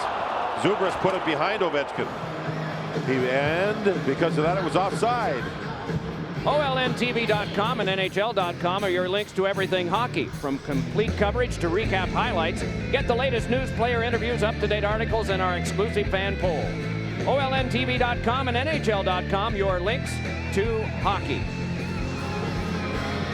So does that mean the Capitals have blinked? He's shifting position? Well, no, he's just trying to find open ice now. Ovechkin went off, and there's Axelson. He lined up in front of the bench. As soon as the puck was dropped, off he goes. Now he rests. Now Ovechkin just came on. And Axelson's on the bench. So this is what Washington wanted. The only problem is the puck's in the Washington zone for them. Thrown out in front, and a shot by Sturm is turned aside by Johnson. Out in front again. He tries to trap, and he's able to do it, though it squirted loose. It was after the whistle had been blown. That's Axelson. He's sitting right on top of the boards. As soon as he saw Ovechkin come on the ice, he knew that somebody's got to come to the bench, and on I go. Now, you know what this has done? But Boston doesn't mind because they have the lead. This has taken the Sturm combination with Bergeron and not allowed them to become as much of an offensive threat and get into their rhythm. Because Boston has the lead and don't need any more goals. It's been more about Axelson shutting down Ovechkin to hold on to the lead. Now there's Axelson going off again because Ovechkin wasn't on. Now let's see if the Caps may make another change and try and get him on the ice. Doesn't look like it. Boynton swatted that one along, especially if there's some kind of offense that gets them close to the bench. Maybe that's the most convenient time as it goes off a chink in the boards and came right out in front, but unable to get any kind of control of it. Fourth time this game, the puck has taken a carom off the chink in the boards. And if I was the Washington Capitals, I'd get it fixed offside. The reason I get it fixed, it's in their zone of the ice twice. You're right. Get it fixed, guys. Well, the Bruins are winning by 1. Watch Washington get the puck and zing it around the boards by the Bud Light sign. The puck's going to hit the boards and come back in front. It almost cost them a scoring chance against. Look at that. And that area has caused the puck to change direction 4 different times this game. 3 times in the Washington zone. In other words, the first period and third period. Once when Boston was down there in the second period. And you'd hate to see a game take a dramatic turn because of a problem with the boards. Well, let's get Bob Vila in here. No, he's non-union. But he'd want to insulate next fall anyway. He always does that. Bud Light AOL over there. They got to get together and get it taken care of. I think there's enough clout between the two of them, don't you? Especially locally here with AOL. Lifted off a glass support, and the Bruins with the 1-goal lead. Puck left behind, unable to stick handle through traffic and offside anyway was Brooks Light. Coming up after the game on the NHL on OLN postgame show, Bill Clement, Neil Smith, and Keith Jones will have all the latest from around the league, including a preview of Game 2, the Ducks and Kings. We'll see who the NHL players think is the top rookie and a profile of the Kings' JR Jeremy Roenick. You know, there was some talk out there that JR, while Phoenix was thinking about moving Nedved, which they did to Phoenix. There was some rumors out there that maybe they were looking to get JR. Back in Phoenix? Yeah. Like shoveled that one away. Oh, catching a stick up high. That time was Chris Clark. Goes down to the ice. That will bring about a penalty. Delayed call on. Shoved back across by Bradley. Careens back to center. Trouble with the linesman checking. And for that reason, it's turned over and the Bruins are now called. You see Isbister there. Wait. And not touch the puck right away. He doesn't mind if the second tick off. His team's up by a goal. Smart play as Primo takes the penalty. Primo down low to help his defenseman out. Clark 17. There's the hook. And it's not called yet. And there's going to be another play with the stick right there. So Clark draws the power play. Primo could have had a couple there. So he's going to sit and watch as Washington has a chance to tie it up on the power play. 4:59 to go in the third. They've killed 2 of their own power plays in this game by taking penalties. The Caps have. Ovechkin and Axelson side by side as this one is won by the Bruins and drilled back in. Brian Muir takes over there. Also out Ben Clymer on this power play as it's cranked back in by Muir. Swirls back along. Ovechkin is out there along with Wilsey and Dinah Zubris. Those are the 5 for Washington. Out of the rugby scrum, it's popped in front and Travis Green clears it back down. What a strong defensive player. Great on faceoffs, as you mentioned earlier tonight. He and Axelson come to the bench now. Bergeron out on the penalty kill along with Marco Sturm for Boston up front. This is a delayed offside. Caps clear the zone and it's drilled back down, and so once more with 45 seconds calmly having gone off the clock, the Caps are trying to generate one more goal to get this game back even, but they haven't gotten a good start. Ovechkin had that one checked away. Good defensive maneuver by Axelson. Who? Again, even short-handed. Across to Muir. Once more back in. Directing traffic there, Tim Thomas, and it's whipped back along and all the way back down once more by the defense. You know, I thought Ovechkin was in a shooting position on that last play before Axelson got to him, but he wanted to make the extra move. Ian Zubris out there. It comes to him, but he can't get in, and Zubris has to help out at center. To the last 35. Ursina goes back, and Hal Gill able to outreach him and scale it along. Leahy trying to jab it back out. Still the battle continues on, and Jeff Friesen wanted to go further, could not. Rocking in. That time was Ovechkin, but it's cleared back down again by Ursina. Down to the last 17 seconds, and some of the fans are booing the power play. Brought back on by Muir. Has Friesen nearby. Nudges it back ahead for the carry-in by Jeff Halpern. Little pass in front is held by Thomas. And Thomas doesn't mind taking face-offs at all. He can calm things down. Originally drafted by the Quebec Nordiques. And man, is he making a statement. Getting his first shot. Undefeated in 4 starts in regulation. This is Halpern, the captain, moves the puck in front. Thomas down to hang on, and Green out to take another draw. He was 10-4 on faceoffs. Whoa! Halpern won it. The shot from Friesen. The stop by Thomas. Another one blocked in front. Rebound, unable to get a good shot away at the front of the net. Pettinger, and it's scaled back down again. Penalty time is up, and this will go for an icing. Well, we talked about how good Green has been on faceoffs, and Halpern, he puts the puck into a perfect shot area. Oh, what a beautiful draw that was for the shot by Friesen. I think that was Friesen, wasn't it, Mike? Yep. Oh, what a great play. Look at Thomas move across. He's down. Everything's closed up. Brilliant save. Smart positional play, and what a great face-off win that was by Halpern. This will be Green against Brooks Light. 2:50 to go. A 1-goal game. Bruins in the lead. Over half of the Capitals' games this year have been 1-goal wins or losses. Bergeron able to move with that one. Got away from Witt and sailed one that was shrugged away by Johnson in goal. Like able to motor right back out with it, going to work on the defense of Stewart. It looked like Stewart caught a stick there. Meanwhile, on the wall, the battle continues. Wilsey saw it cleared back to the point. Helped back across now to Witt. Drive, save, cover by Thomas. And Dominic Hasek play. Make the save, let go of the stick, and grab that puck with your blocker because it's like a golf glove underneath. The catching glove is hard to cover the puck sometimes, so he lets go of the stick, takes the blocker, which has an actual like a winter glove underneath, and he just snares the puck. Watch it. Good low shot. Let go of the stick and grab the puck. There, he's got it in his right hand. Good save again. Thomas, he's had more action in the last 2 or 3 minutes than he's had the whole game, and he's been solid. Shots are 31-22 Boston now. It was very lopsided, even doubled earlier at 22-11. Zubras cannot win this draw. Travis Green prevails again for Boston. Tanabe off the short glass and out. Right back across Morrison. Punched it ahead, hoping for Zubras, but instead Tanabe again. Bruins with possession and 2:05, separating them from 2 more points. And here comes Samsonov. Drops it back. Axelson just couldn't get a shot away, then pushed one in front. It is controlled off the stick of Hal Gill by Ovechkin. Headmans it on to Jeff Friesen. Brings it out, crisscrosses with Ovechkin and gives to him. Shooting! Oh, he rattled it off the post! Rebound! On! What a save by Thomas, diving across the goal crease! My, oh my!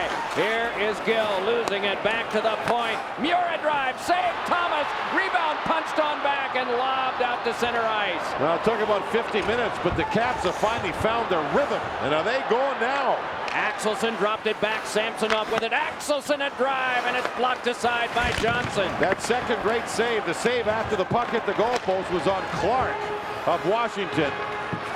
Hilsey's pass is flagged. Boynton tried to play it further. Bergeron up with it there. Good, healthy hit on him by Brendan Witt. Matthew Biron has to swagger away from the forecheck. They have not gotten the goaltender off yet, of course. It's dumped out to center. He is still at the edge of the goal crease. This one is forced on back now for a little tap in by Brad Boyes. 48 to go, and still good work by the Bruins. Oh, and then quite a swat by Witt that's going to put him in the penalty box, and that will take care of that. We've seen this be an automatic call all season. A person takes a stick, slaps another stick. If it breaks in half, you're getting a slashing penalty. Ovechkin. And watch Thomas turn, spin, and make a magnificent save with his left arm. That was off of Clark. Wow, game saver. A timeout has been called, a power play to the Bruins with 44.2 to go. Ovechkin, this is the power of his shot through the screen, but watch Thomas spin. He knew the puck went back in front. He was able to spin, and the puck hit his left arm. That's a great recovery by the goaltender, Tom. A fantastic save. That's as good as it gets. When you can recover that quickly, and you said he's got to go post to post, he's got to dive at the same time. Well, you watch him. He doesn't know where the puck goes initially. Oh, there's another couple of good saves. He has been strong. Watch him first turn. to post. Left arm. Oh, he got it with his glove and his arm. Oh, man, that's something else. That is just fun to watch. Great, great save. You know, Glenn Hanlon, the Washington coach, said, I said, how you doing? What's the difference with your team? He says, well, we've had 25 one-goal games, and we're starting to win them now. Well, they're 44.2 seconds away from losing a one-goal game. Face-off in their zone, and they're shorthanded. Tough spot. First thing, you need the face-off win. Ryan Sotheby will try to get that. In against Bergeron, but Bergeron won it back. Tanabe gives it over. Held there by Sturm. Bergeron. Sturm again. Walks right out in front in the shot. Ricocheted off Johnson, popped in the air. Controlled though to the point. Stewart a shot, and that one pinballed wide. Played back along by Tanabe with 25 to go. Back on to Sturm once more. Good puck control by the Bruins. And that means curtains for Washington if they can't get the puck here as the Bruins keep it on the power play, feed it back. They're not going to shoot just yet. It's wormed to the side of the net and fed in front, and an extra chance came for Axelson. Cleared on back to the point in the last 4. And the Boston Bruins have done quite a job tonight, winning the game from the Washington Capitals, having a 3-0 lead at first, holding on for a 3-2 victory. Tim Thomas outstanding. P.J. Axelson unbelievable in his work on one of the stars of the NHL, though a rookie, in Alexander Ovechkin. Totally controlled was the game by Boston for about the first 50 minutes. And then Tim Thomas, man, with one goal post, other than that, he was pure. He made some great saves. Johnson played okay. The Caps didn't seem to have their legs. They didn't have much zip for a long period of time, but in the last 10 minutes, they started to cook. A one-goal, very important team game win for Boston. Brad Boyes had the winner in the game. Wayne Primo had a pair, Wilsey and Light for Washington. The shots turned out to be 33-24. Some close plays at the end. Despite the early deflections, those get lost in the smoke of some splendid play and goal by Tim Thomas. His team wins this game tonight. The Bruins come up with points 45 and 46. 3-2 will be back. She saw a game in which 5 goals were scored, but there is a lot of emphasis on defense as we analyze this. So let's go down to one of the key defensive figures, P.J. Axelson with Chris Simpson. Thanks very much, Mike. Well, it was a cat and mouse game for most of the game. Playing the role of the cat was P.J. Axelson. How did you manage to do what so many players in the NHL have tried to and not? It's that containing Ovechkin. Well, a lot of luck, I guess. He had to hit the post at the end. He got away from me there for a little bit, and he's so skilled. It's fun to watch, and we have to try to shut him down somehow. And tonight we did it, but it's really tough. He's a hell of a player. How difficult is it, though, for you not to be taking a regular shift, like always sort of watching for when you're back on again? Yeah, it's not easy at all, but it's the job I had tonight, and I'll do it. Now, this gives you guys points in your last 5 games. How important is this to becoming now when you're fighting for a playoff spot? Yeah, especially on the road. I think every point we can get is really, really important to us. So we need every point as this time of the year. So it was nice to get 2 points tonight, though. Well, PJ, masterful job once again. Thank you very much for spending the time with us, and we'll let you get going. Thank you. Bill Clement will be coming up after the break, but for now, it's a 3-2 Boston win here at the MCI Center in Washington. We'll be back after the break.